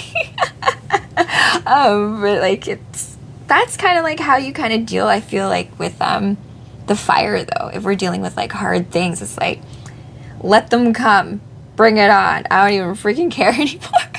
So bring it on. Let's bring on Doomsday. We're ready.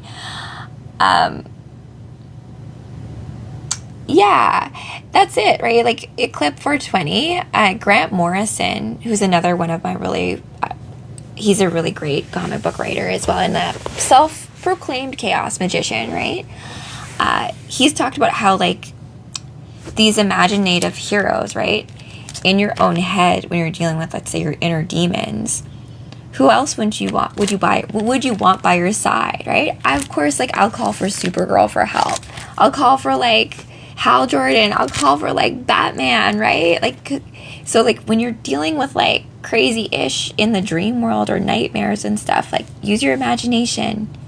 Trust me, help is on its way. A good wizard. There's a lot of ways out of certain mental stuff. Like, I like the way you put that, Eclipse 420. Probably from American Gods, I guess. Yeah, I love American Gods. You know, they filmed American Gods in Toronto, right? And that leprechaun guy who also played Master Chief got a massage from my hubby because he actually is a stretch therapist too, so kind of funny. But not sure people are stopping ready for what's happening but running out of time. Clayton, you said something very profound there that I hope people get. Time, there's time and then there's timing, right? So it's like in a dance. If all of us are going to move on the 4, but you just have to wait in your pose, your dance pose for the 1, 2, 3, 4, 1, 2, 3, 4, 1, 2, 3, 4, right? So, but you can't be seen, everyone being, you have to keep the time in your head.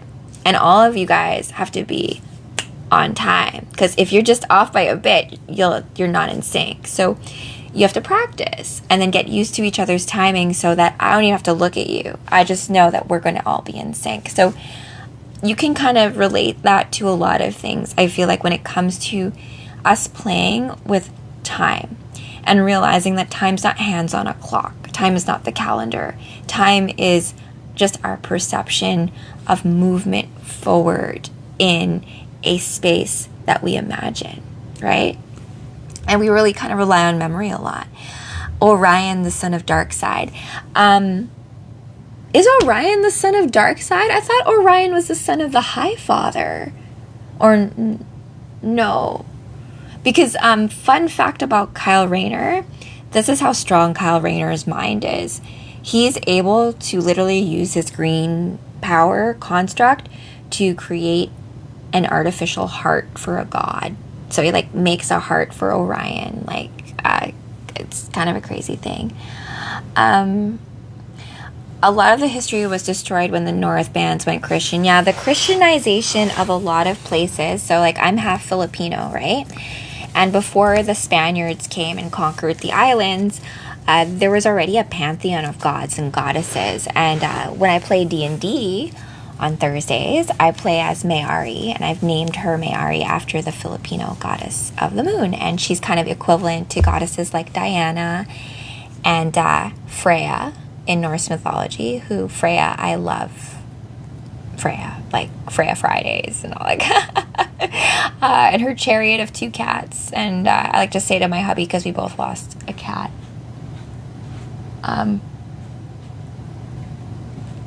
that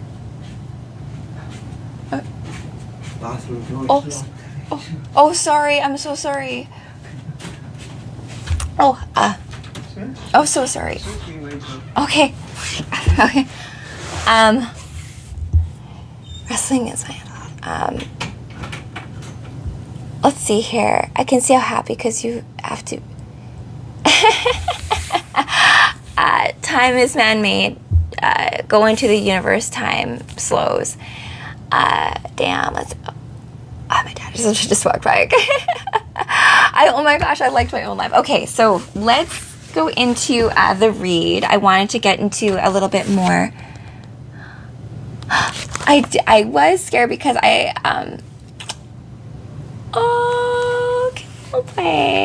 because I didn't mean to, because I accidentally locked the bathroom door upstairs because of like when I was doing my whole bath stuff. And so like my dad tried to use the bathroom stuff and he like came all the way down here to use this bathroom, and I didn't mean to do it. So I always feel it was because I didn't know why he was coming downstairs, and I was like, who is that in the dark corner?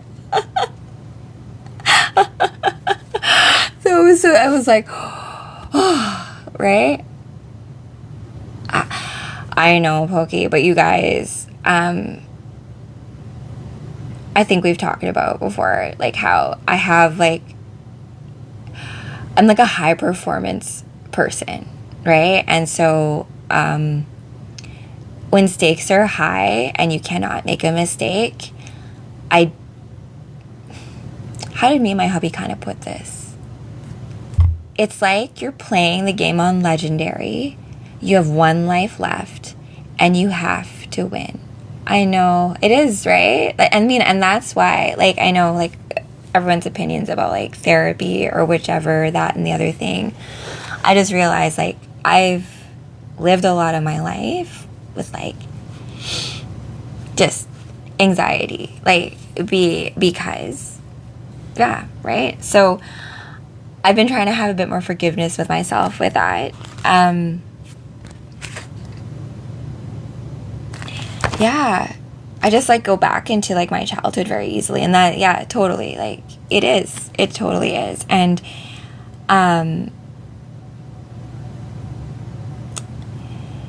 that also for myself, for you guys, has been hard for me to kind of accept, because I've kind of like think to myself like, well, if I was as strong as I thought I was, then I wouldn't have this, right?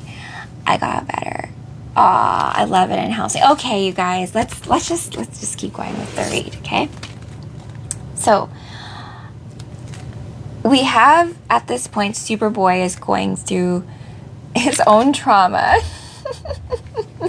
And because he's lost one of his team members, he's their leader, so he's taking responsibility, he's taking it really hard. And then he's going, am I in Brampton? No, I'm actually not in Brampton. That's funny you ask that, though. I do have friends in Brampton. Okay, and he says, in his, like, upset, hey, you just don't get it. I'm the sole survivor of my people. different from everyone else. I'll always be alone, so don't pretend that you understand my life. And so I totally relate to this comment right now. And then, like, out of the dark corners, all creepy and such, even though he's trying to be helpful, is Starboy, right? So he, like, creeps up. And he says, I understand. Starboy? I thought you'd return to space. What happened?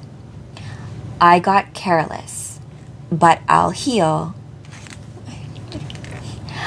Be prepared for a few knocks and don't think about quitting once. Things get messy. Otherwise, you've got no right to call yourself a hero. You've gathered a good bunch of kids, but never forget that you've had more advantages than most of them. So don't blame your life. It's cowardly.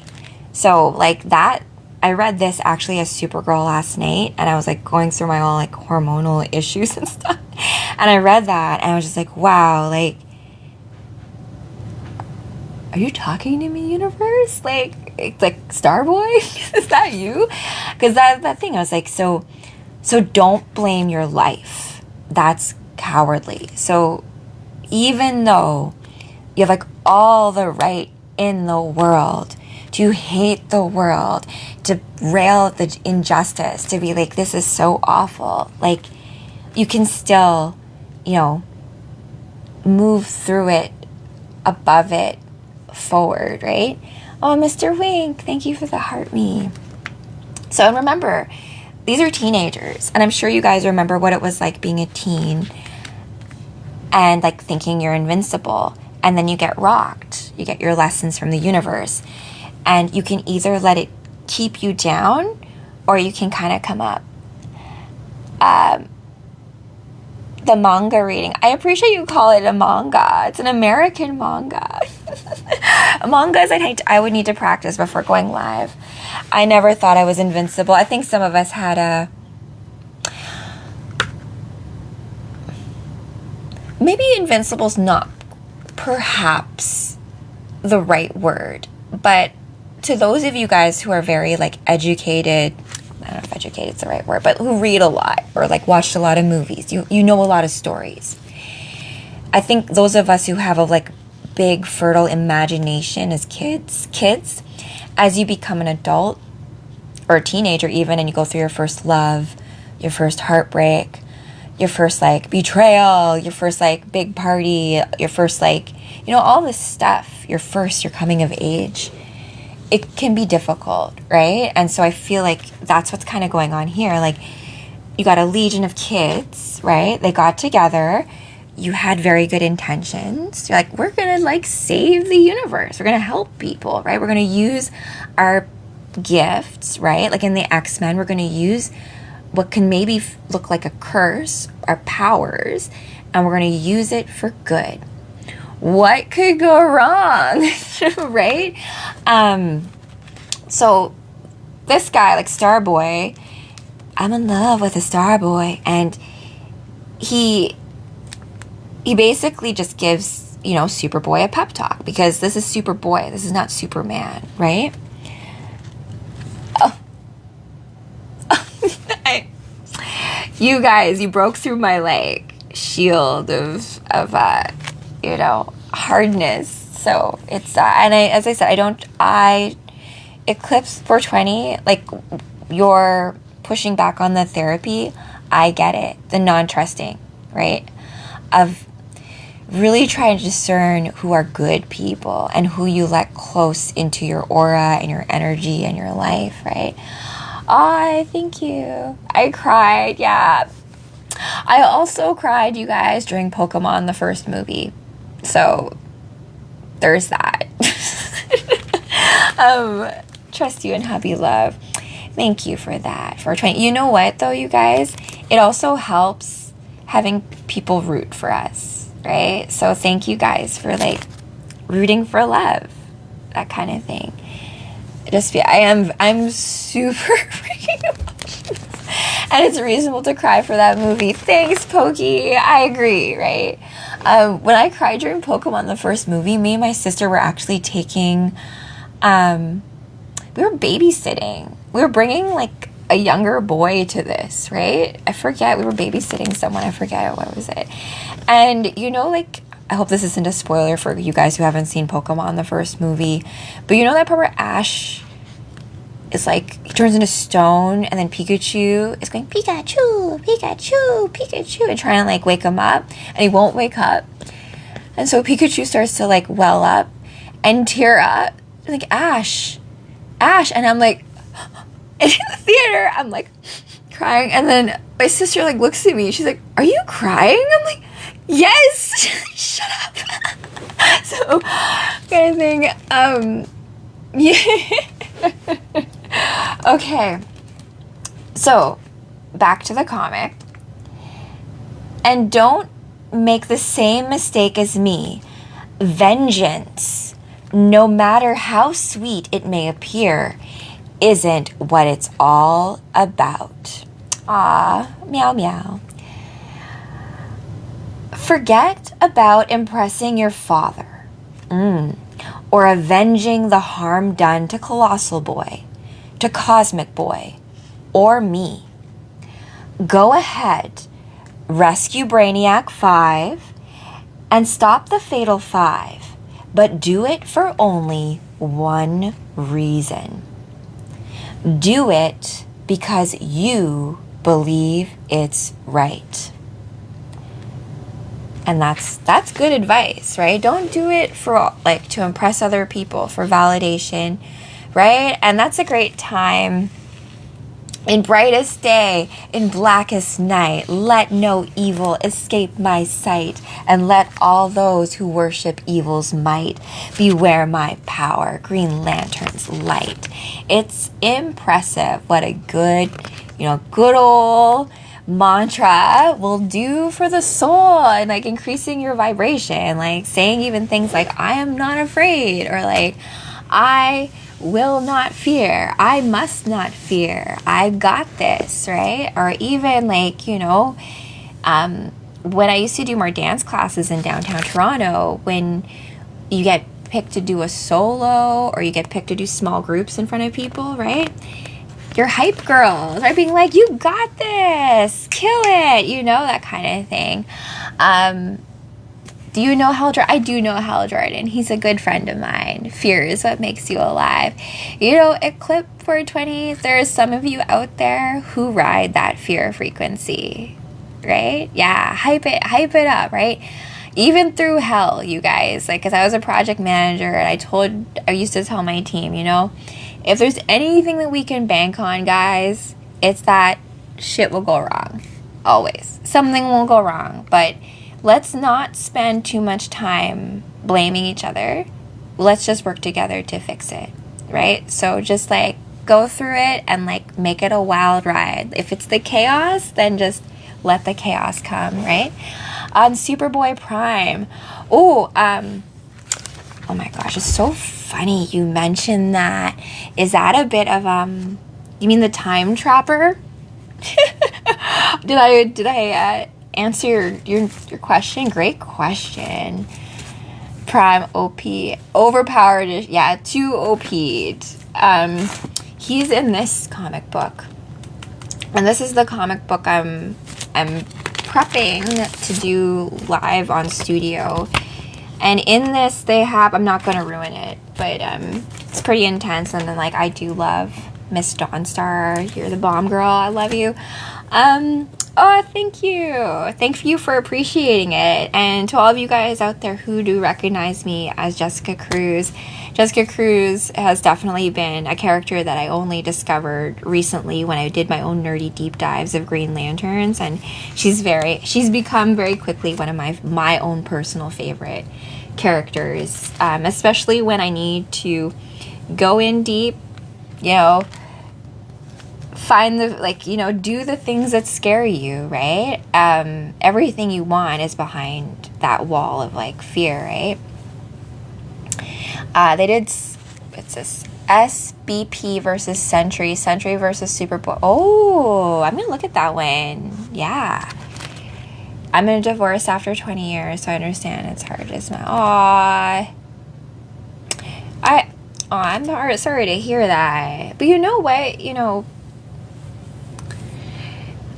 for me, even like breaking up of really close, intimate friendships can be very traumatizing, right? You have to grieve certain relationships and give yourself the time and space to be like, okay, like I am now a person as a result of that relationship too, because I don't know if you guys remember that movie Eternal Sunshine of the Spotless Mind, where like to deal with heartbreak, he's like, I'm just going to erase the memories, but you are the person you are because of that as well, right? Like, I'm a very emotional person, as you guys know, like the crying and stuff, right? I'm an easy cry. So when I had my first heartbreak, mostly it was my ego that got bruised at first, right? Because I was like, how dare you break up with me? I'm supposed to break up with you. Why are you breaking up with me?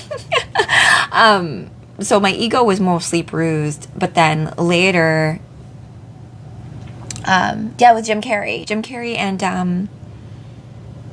Kate Winslet. Is it Kate Winslet in that? I do like Kate Winslet. What happened to Kate Winslet? Without that memory, then they wouldn't be the same person. Exactly. And I think they... Hey, Timmy. What's up? What's up? They explore that in... Oh, Mr. Wing. Hand hearts to you, too. Barrymore. Drew Barrymore wasn't in Eternal Sunshine. Was she? Or was it her? Oh my gosh, now I'm not remembering things. Are we in a Mandela effect? Like, what's that? Drew Barrymore, I actually really like her. You know, like the whole, but we could look at some child star stuff and like Hollywood and the weird stuff. It's literally called Hollywood like magic stick. So movies, the creation of reality. And Mr. Wink, thank you again for the hand heart. I'm going to continue onward from this point. I want to say joke, but I don't know. Yeah, I can't remember now. It's crazy, like my memory with these things sometimes. And then sometimes you'll revisit a movie and be like, did I remember that wrong?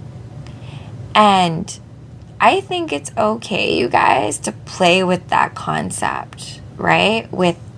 Because even if you were to take, when I studied psychology, when we talk about like eyewitness stuff, you're like 10 people, right, at the same party, and you're all going to have like a different story as to like what happened at that party, right? So when we have like that eyewitness perspective with all of us, right? Better this evening. That's a really kind compliment, Eclipse 420. Thank you. Thank you for that. Okay. Next page. Blessed Hope Hospital, Metropolis Infirmary. There may be a little soreness for a few days, but it should suffice. Actually, wait. Let me skip a little forward because we actually got past this point. So just to give you guys a lay of the land of the future, right? As per most dystopian futures, like V for Vendetta and like off the top of my head, it's escaping me, dystopian futures. Oh, Equilibrium, I think, is another one. That's a good one with Batman in it and Sean Bean. With Batman in it, I would call Christian Bale just Batman. But there's always like this authoritarian kind of like one world government thing, just trying to like tell everybody what to do. And in this case, they have a group of like the science police, and they all kind of like serve this like AI supercomputer called Universo. And so there's like a malfunction that ends up happening, right? The malfunction of the Universo computer following an unbreakable data link to the space around Rimbor. Universo worked for centuries without mishap until your son and his cohorts went to that very same planet. Coincidence? We're powerless to stop worldwide system failures that have already hit the rim world and are now sweeping towards Earth.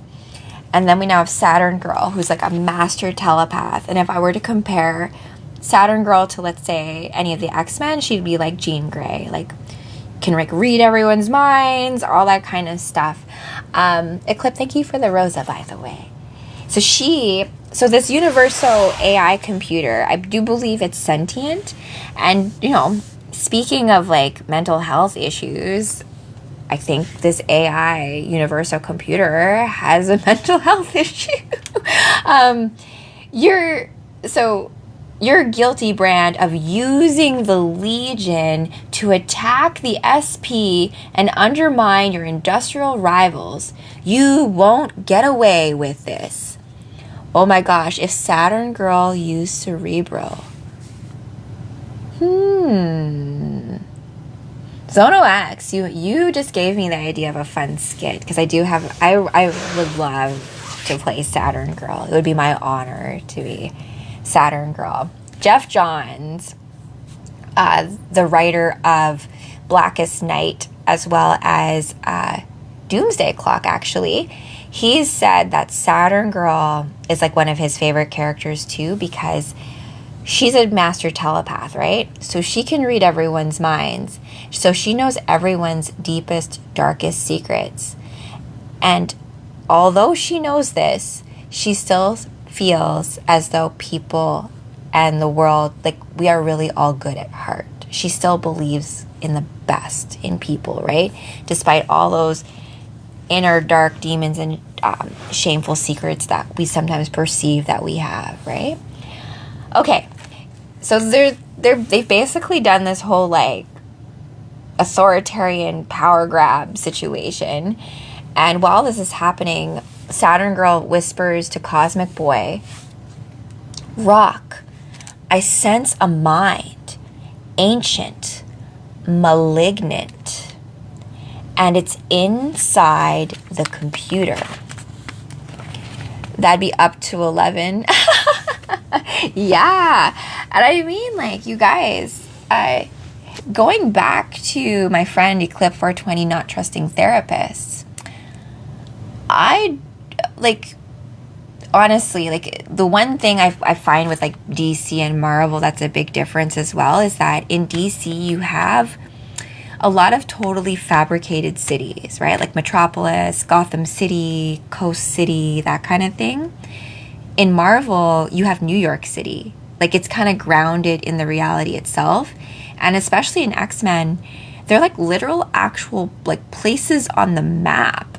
Like in Canada and stuff, that they were literally saying like, oh, this is like Department H secret underground laboratory to test gifted children kind of stuff. Like, I do not think it's out of the question that you'll have big nefarious governments stealing away kids to do things, right? Like, we can all say, ha ha ha, science fiction, but there's something there to that. And I do think that's where is sometimes people's apprehension, especially if you are high sensitive, very magic-y, I don't know how else to kind of put it, where like the current models of how we kind of look of mind mapping may reveal you to be crazy, right? And so you don't want to be institutionalized, that kind of thing. Like, so I get the whole apprehension in that regard as well. Okay, so coming back to where we kind of left off, monster's there till you face him, right? And sometimes you realize the monster is actually you. Like that meme, right? Like, who's the cause of all my problems? And you like pull up the mask and it's you. You're like, oh, it's me. Like, do not fear the storm, right? You are the storm. The storm does not fear itself, right? So speaking of which, we have Lex Luthor, who's basically infiltrated Brainiac 5's mind in order to find the location of this planet that basically uses veiling technology so that no one can find it to conquer it or any of that kind of thing. The mirror can be your scariest adversary. It's also like, you know, bringing it back to the Greek myth of Perseus and Pegasus and taking down Medusa and the Gorgon with like the mirror, right? This idea of mirroring back. I recently had this conversation with my hubby because he loves vampire stuff. Like, he loves Dracula's his favorite monster. I don't know if you guys have a favorite monster. I really feel for Frankenstein. Kind of cool that Mary Shelley, female writer back in the day, wrote such a story, right? But think about it. Vampires and we can relate this to energy vampires too. My son is like, are you serious? Oh my gosh. Interview with the Vampire is actually, speaking of Mandela effects, Interview with the Vampire, Interview with a Vampire. And also Aaliyah, who played Queen of the Damned before she died. Very weird, right? Very powerful names, Eclipse. Very powerful. That show Vampire Lestat. Yeah, so Lestat's cool. I do like, Interview with the Vampire is a good movie. I can't remember Queen of the Damned. And they kind of did Lestat being like a rock star in that. But what I was trying to say in regards to mirrors and vampires, including energy vampires in your regular life, is that they have no reflection, right? So think about it. When we work with inner demons and you're reflecting on yourself, right? You're mirroring back yourself to be able to see your actions and perhaps how they affect other people. Energy vampires have no reflection, meaning they cannot reflect on themselves, right? So there's like an interesting, weird thing there, right? So they end up projecting out and, sucking up other people's energy. Like Lex Luthor's kind of like an energy vampire, even though he's not a vampire, because he loves to go into people's heads and pull out knowledge. And it's not to say he's not smart himself as well, but he needs accolades. His ego needs others to amp up his own energy, kind of thing. Yeah. He's a vampire metaphorically. Yes, exactly. And I actually read you guys a comic book where, I don't know, this vampire lady falls in love with Hal Jordan. So she creates this whole like mind construct to like have him think he's, I don't know, it's kind of funny. I should revisit it. Grant Morrison actually wrote that story. I'll come back to it another time. I guess even the vampire ladies love Hal Jordan. Right? Let me see here. Okay, yes. So you guys know that the Kryptonians are vulnerable to magic. I don't know what the rationale behind that is, but that's why you have Constantine, Zatanna, the Justice League Dark to deal with all the magic-y stuff. My hunch is with the Kryptonians, it's because, like, think about how, like, the Kryptonians only have power not on their home world. And if we think about magic, Alan Scott, who's actually one of my favorite Green Lanterns, but he's really only a Green Lantern in, like, spirit and in name only, because he's not really, like, part of the core. He exists on, like, Earth 2, right? And he gets his powers from the green, kind of like Swamp Thing, like, and I've read a lot of Alan Moore. Do I have a Green Lantern ring? Dr. Gideon, I do have one that I actually made myself. I made me and my hubby Green Lantern rings because I'm kind of artsy like that. But it is in Toronto, being held hostage by my evil father-in-law, who I told you guys already had some sort of psychotic break, pulled out a whole weapon on us, and now I've got to figure out if I've got to lay charges on him or not. I've been trying not to, but at the same time, need to speak up my truth, right? Hey girl, Asha, I love your hair. Thank you. This is all me, all grown out. Like, I like MK Ultra'd myself with like my blonde hair and stuff after my initial like leaving to Toronto, right? I loved Swamp Thing, right? So yeah. Okay, it's becoming ever more clear to me why you don't really like therapists. They're not gonna be able to deal with the magic stuff. Just the way it is, right? And then, like, a lot of times they just throw you in the loony bin if you talk about, like... So you just have to know what to kind of talk about in those worlds, right? Realizing that you're dealing with a medical system still. Evil father, always forget those subplot villains. Sono X, that comment made my life. Thank you. I'm already magic. Exactly. And, so you probably, like, vibe with like, I miss my Zatanna cosplay. And, like, it's a really fun, you know, in Doomsday Clock, where, like, all the magic users go up against Dr. Manhattan, and then he, like, learns magic in, like, 2 seconds and then uses the magic all against them. It's just kind of like what the heck? What the hell? What does my husband say about him? Whom? Oh shit, it is Jessica Cruz. Okay, I'm gonna try to get a little bit further in this story, because, like, honestly, this 100-page spectacular, I feel like we get through like 2 pages each time, and we're not even getting. Oh, Saturn Girl looks so awesome in this. Okay, no crying in the no crying in baseball. You know,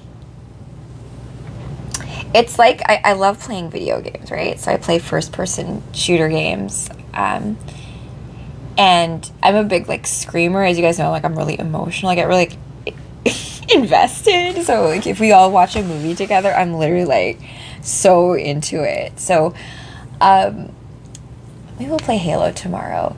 I tell people, like, you know, even though I'm screaming my head off and I'm scared, I will still kick the bad guy in the face and make my shots, even while I'm panicked and screaming. Thank you. It's been so long since I've literally had all just my natural hair, and I haven't dyed it, I haven't touched it, I haven't, like, done anything to it other than just, like, wash it and, like, let it just be. And it's kind of amazing what can happen when you just, like, let things grow. Right? And bringing it back to the Green and Swamp Thing and Alan Scott, who is a Green Lantern, but his power comes from the green, similar to Swamp Thing. It's why I think the Kryptonians are vulnerable to magic, right? Because if you think about the fact that the one thing that's poisonous to Superman and Supergirl and Krypto is kryptonite, right? And kryptonite is from your home world. You would think that, you know, us Earthlings, when you, like, touch grass or you hug a tree, you actually get empowered from Mother Gaia. You actually have this, like, energy, like, whoof, from it, right? So it's kind of like, oh, so the Kryptonians, they actually are, they're living in a planet that's actually maybe not their home, right? Perhaps they were constructed elsewhere and then ended up, right? And we don't talk about the pink kryptonite. Also, too, like, red kryptonite, there's a whole story with the Legion of Superheroes. I'm going to tell you this story off the top of my head because it's, like, from the 60s. It's such a dated story. But Supergirl, she gets pulled into a portal, and she goes into the 31st century.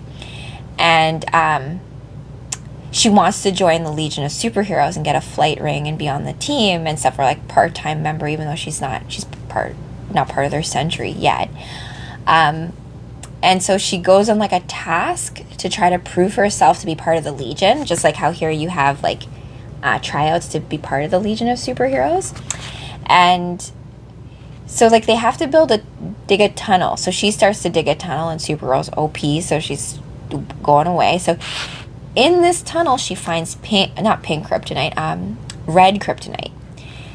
And I guess red kryptonite, depending on the writer, will affect the soups all differently. So the red kryptonite actually turns Supergirl into a woman.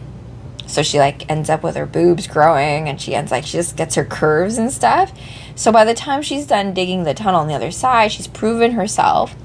But the Legion is like, we can't accept you, Supergirl. And then she's like, why? She's like, but look at you. You're not a teenager anymore. The red kryptonite turned you into a woman. And she's like, no. And then they send her back to her own time. And then she's no longer exposed to the red kryptonite. So she goes back to being Supergirl again. And yeah, so just like, like, what a funny story. But it's also, like, dated to that time, right? So funny.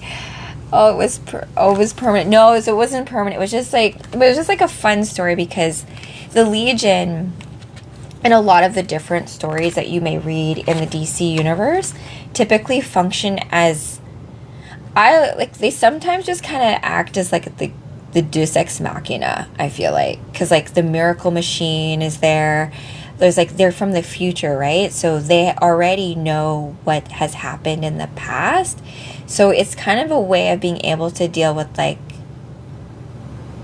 the timelines. And it's kind of funny how, like, by being able to go into the future is actually now more of the past than our current modern stories. Right. It's a weird thing, like the ancient future kind of thing. Awkward, but yeah, in a different time. Yeah, so it plays with that a lot. And sometimes when you think about the whole time travel stuff, it can kind of hurt your brain a lot because, like, there's not really a right answer, especially when reality itself is really, like, uniquely personalized.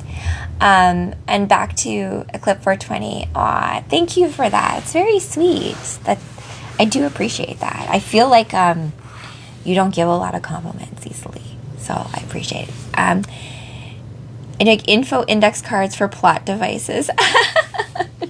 That's a good idea. I love index cards. When I used to study for school, I used to, the little cards where put the question and the answer on the back, so you, like, test yourself, right? So that's used to how I used to get ready for tests and stuff. Oh, Brady's back. Hide and seek. I've never seen that. Another idea, Infinity Stories. If Constantine had the Soul Stone, yo, and then reality breaks. We should really watch together, you guys, the animated version of Crisis on Infinite Earths, where Constantine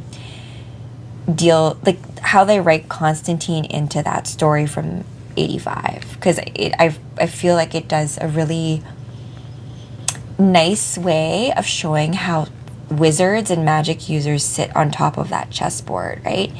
So, oh yeah, definitely Crisis on Infinite Earth is definitely, like, hits close to home to me, right? Because it's kind of funny. That's side tangent. Like, April 1985, Supergirl dies.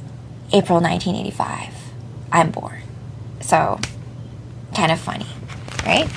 I agree. I think that they have done a version of Crisis on Infinite Earths with, like, the Clark Kent from Smallville and the Clark Kent from the other, like, the TV universes, and kind of, like, doing a fun little Spider-Verse thing there. But it's not necessarily the true storyline of what Crisis is really about, when you're dealing about, like, worlds literally being killed by the Anti-Monitor and what it means to have worlds being blipped out of existence, but yet having a memory of them still. So if something didn't ever exist, but I still remember it, is that real? I don't know. So yeah, we're the best age group, Ashu. I don't know. I'm biased, but hey. We also got to have, I think, a certain kind of childhood that when I talk to my nieces and nephews, that, like, it's kind of like a dream, right? A lot of people have nostalgia for that kind of childhood. And, like, I now think back, even though a lot of it was really dark, a lot of it was really gorgeous too. So, yes. Yeah, I'm April 1985. That's when I was born, baby. Yes, Pokey, with your hand up for a question. Harvey Two-Face. If we went back, we'd miss so much technology. But what is technology, right? April 71. Hey, April 79. I just climbed trees and shit. Hey, I can do a lot with a tree. Your imagination can do a lot with a tree. April 71. Yo. Hey. And Harvey Two-Face, just to let you guys know, we'll be doing a little bit of a skit. I'll be playing Wonder Woman, which will be an honor, because I always feel very, like, intimidated to play Diana. But I think I have a cosplay that can really work for it, and I'll be playing Supergirl as well. So some fun, storytelling in live action. Speaking of live action, it is weird how reliant we are on the internet now, but I do predict a real resurgence and a real craving for, like, organic tech, right? Whatever that looks like. What was your question, though? Yes, 5th of August, you guys. I have a lot of younger friends, too. Like, most of my dance friends, they're in their late 20s, early 30s. That kind of thing. I've always been friends with younger than me because I was kind of forced to bring my little sister along with me everywhere I went. And so I kind of, like, became, like, the big sister to her friend group. To this very day, I'm still there, kind of like big sister Rachel. You guys are sweet. I have not had time to look over the script. I have a lot of time blotted out early tomorrow morning. That's just why I'm going to wrap up this read, which I like. I didn't even get past any new parts. So let's get a couple pages more, and then tomorrow, hopefully, we'll have a look at this a little bit more up close as we test out a bit more of the live situation. Rosa Dantes Sparta is my most favorite superhero. I have a lot of favorites. I have a Gemini moon. I'm very like, I was like, when I try to pick flavors of ice cream at the store, I'm like, oh, but I want them all. Can't I just, But I do love Jessica Cruz, who I'm playing right now, Green Lantern Jessica Cruz. This idea of like willpower and being able to face great fear, and to be a hero even though you don't necessarily feel like it all the time, right? And how when we approach even our lives, our hero journey of life, that, it's not about not being scared. It's not about not being like, aren't supposed to have all the answers right away. You're not supposed to, like, you need the training montage. You need all this other stuff before you can scale the mountain. And so for us to be aware that, Rome wasn't built in a day, and you as an individual, beautiful, unique soul going through this life can have some forgiveness with yourself as you, like, figure everything out, as well as if you're trying to, no try, right? Do or do not. There is no try. As you do your thing, right, to ride the synchronicity wave, as Constantine would say it, keep it right in your peripheral, but don't overthink it. Just learn to kind of like trust yourself, right? Trust that when the time comes, you'll know what to do. And you'll know what that time is. You know what I even mean, right? My favorites are Captain America. I love Captain America too. Rosa Dante, he's like top 3 comic book crushes for me, for sure. Deadpool, very cool, breaking the fourth wall. Wolverine, yes. And Blade, Ghost Rider. Oh, I have a soft spot in my heart for Nicolas Cage. And I do like his version of Ghost Rider. So, I don't know if that's a hot take or not, but I thought he was great. Hero's Journey is a plot story. It sure is, Ashu. That's the only story there ever is, right? From Beowulf to, even Dracula. You can even kind of... Not that he's the hero in that, but, like, just saying. What is the... I know it's Legion. I have pictures of that comic book story. So I actually read this story in Toronto. I don't know if you guys know this, but they have a reference library for science fiction and, like, fantasy and stuff. There's, like, 2 griffins outside the front. Our stupid premier is trying to get the library torn down to put up condos, so I hope you guys don't let that happen. I'm going to try not to let that happen. But in there, they have the very first, like, issue 1 of Legion of Superheroes, right? And in that, oh my gosh, what do you want to call it? Anthology of stories. Because remember, comic books come out in little issues like this, not necessarily as one big graphic novel. They're serialized. So in that compilation of, like, the first year of, like, Legion, there's that Supergirl story. But it's Supergirl and Superboy that typically visit the Legion. He did great. Oh, yeah.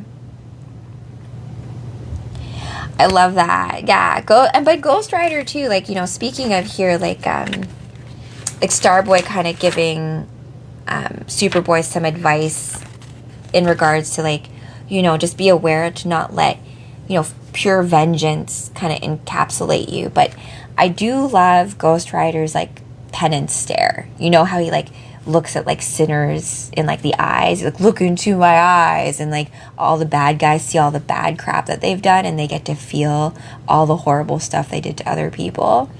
So, you know, kind of cool. Kind of like that. It has been done dirty in live action. I think it's just because Nicolas Cage has to like cageify it. He's got to do his like weird, that was epic Cage. Yeah, exactly.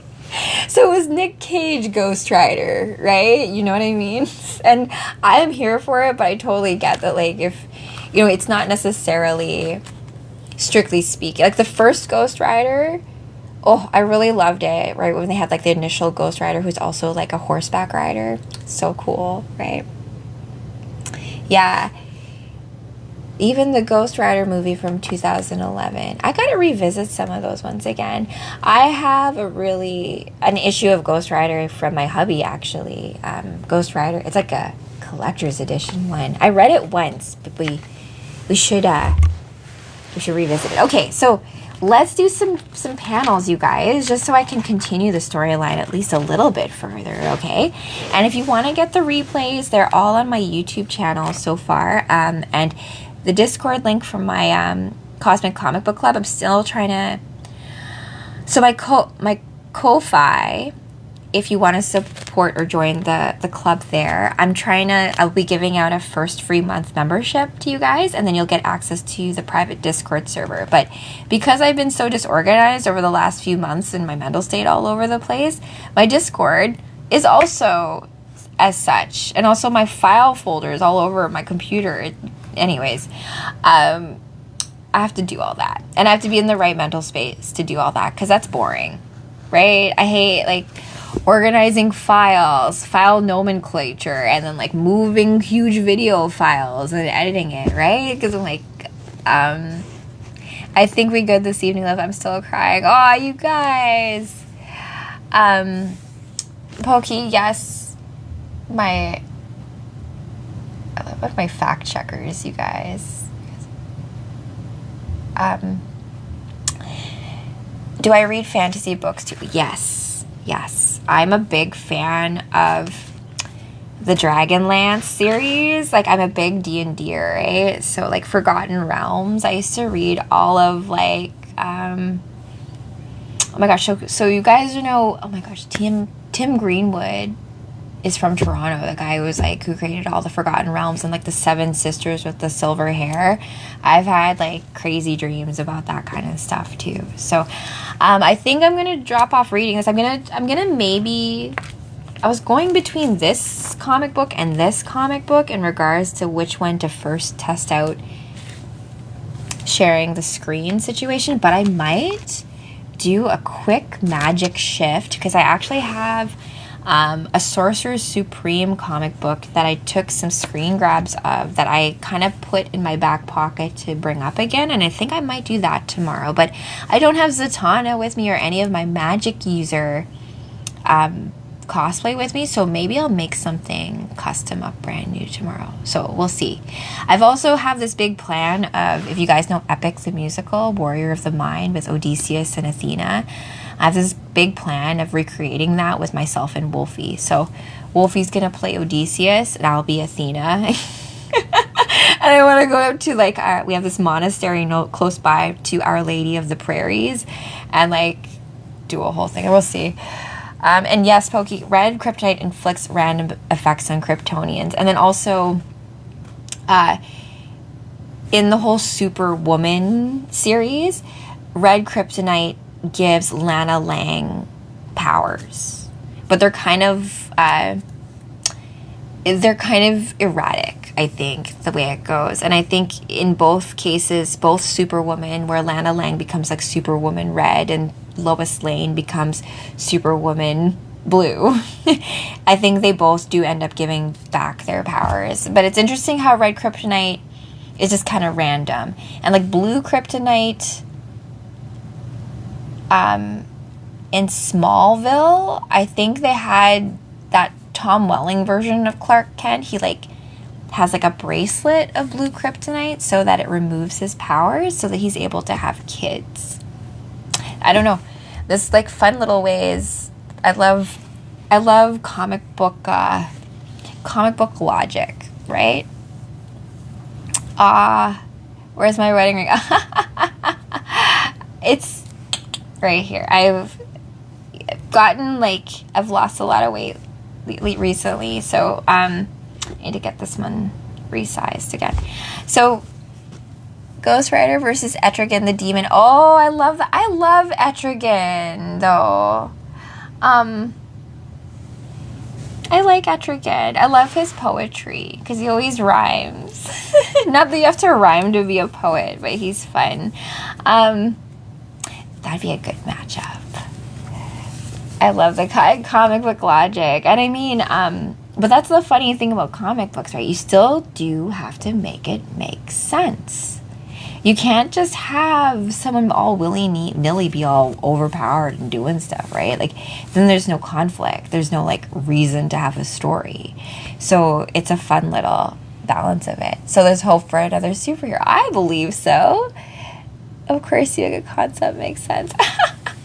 You know what, though? This reality these days, the way they're trying to propose this reality as being real, it's not feeling very real anymore, right? So I do think, you guys, that we're on to something. World building is important, right? And to get across a simple idea, let's say like loyalty, like strength, like hope, sometimes you have to build a whole world and tell a whole story in order to communicate that. How crazy is that, right? Jane, my favorite superhero are you guys. We save ourselves, we save each other each day.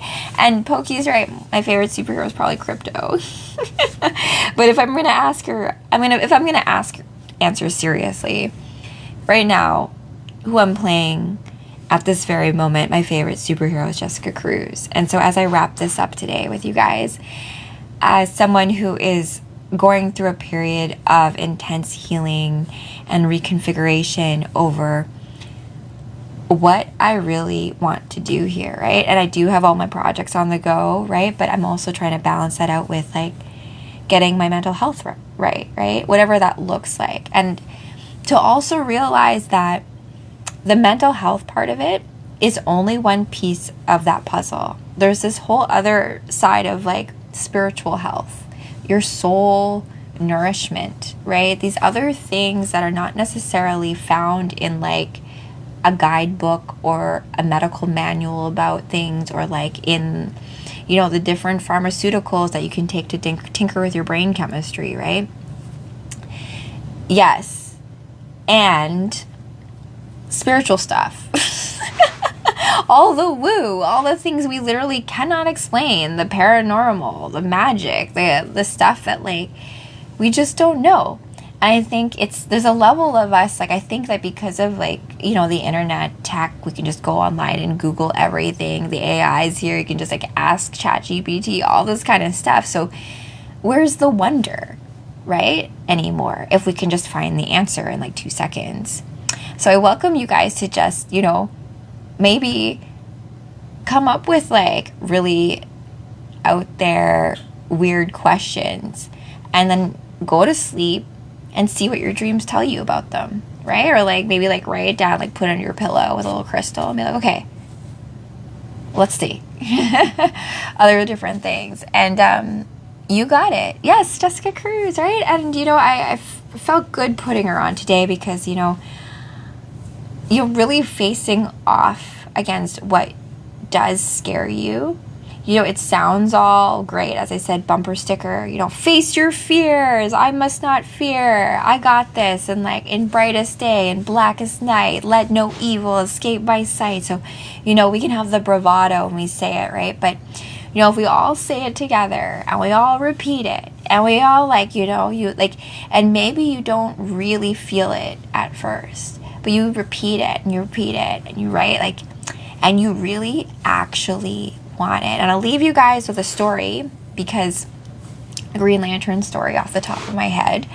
It's an animated one where, you know, because there's a multiverse and lots of different reboots of these different worlds, you're going to end up where you have, let's say, a character who doesn't remember who they are.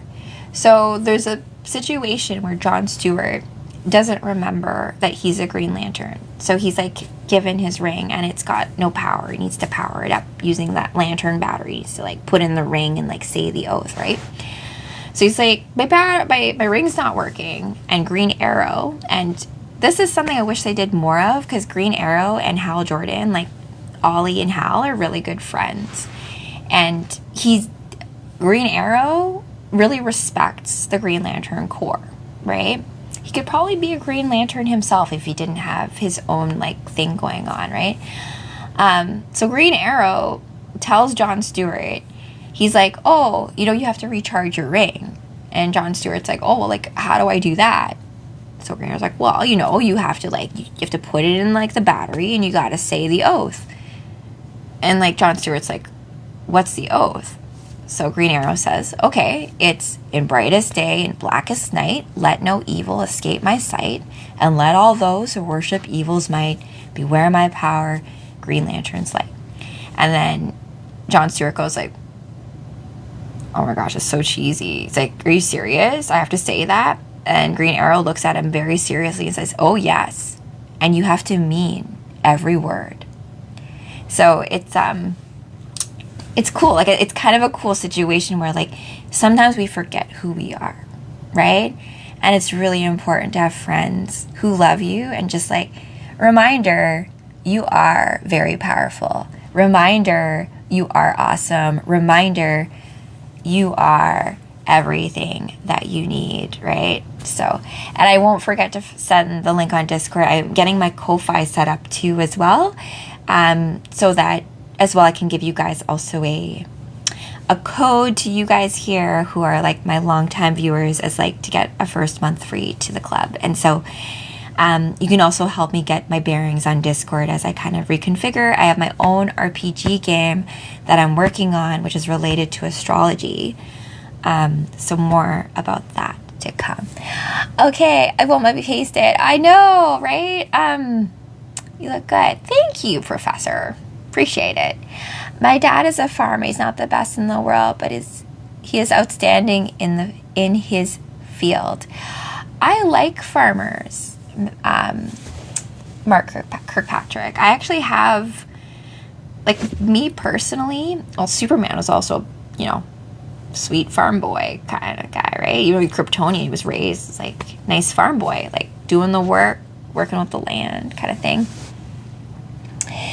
Despero is from DC. He appeared in CW Flash. I need to catch up. I think so too. Me and my family are cops, except my brother was a bank robbery. I get it. It's a joke. I didn't read it properly. I'm like the queen of dad jokes, I suppose. Green Lantern was my favorite DC hero as a kid back in the 1960s. So I'm happy to bring that core to life, right? So I love the 60s too, right? And I think that, like, to quote Mark Twain, history doesn't repeat itself, but perhaps it rhymes, right? So as we come back to certain cycles in time, right? You're too earnest sometimes. I guess it's just my naivete.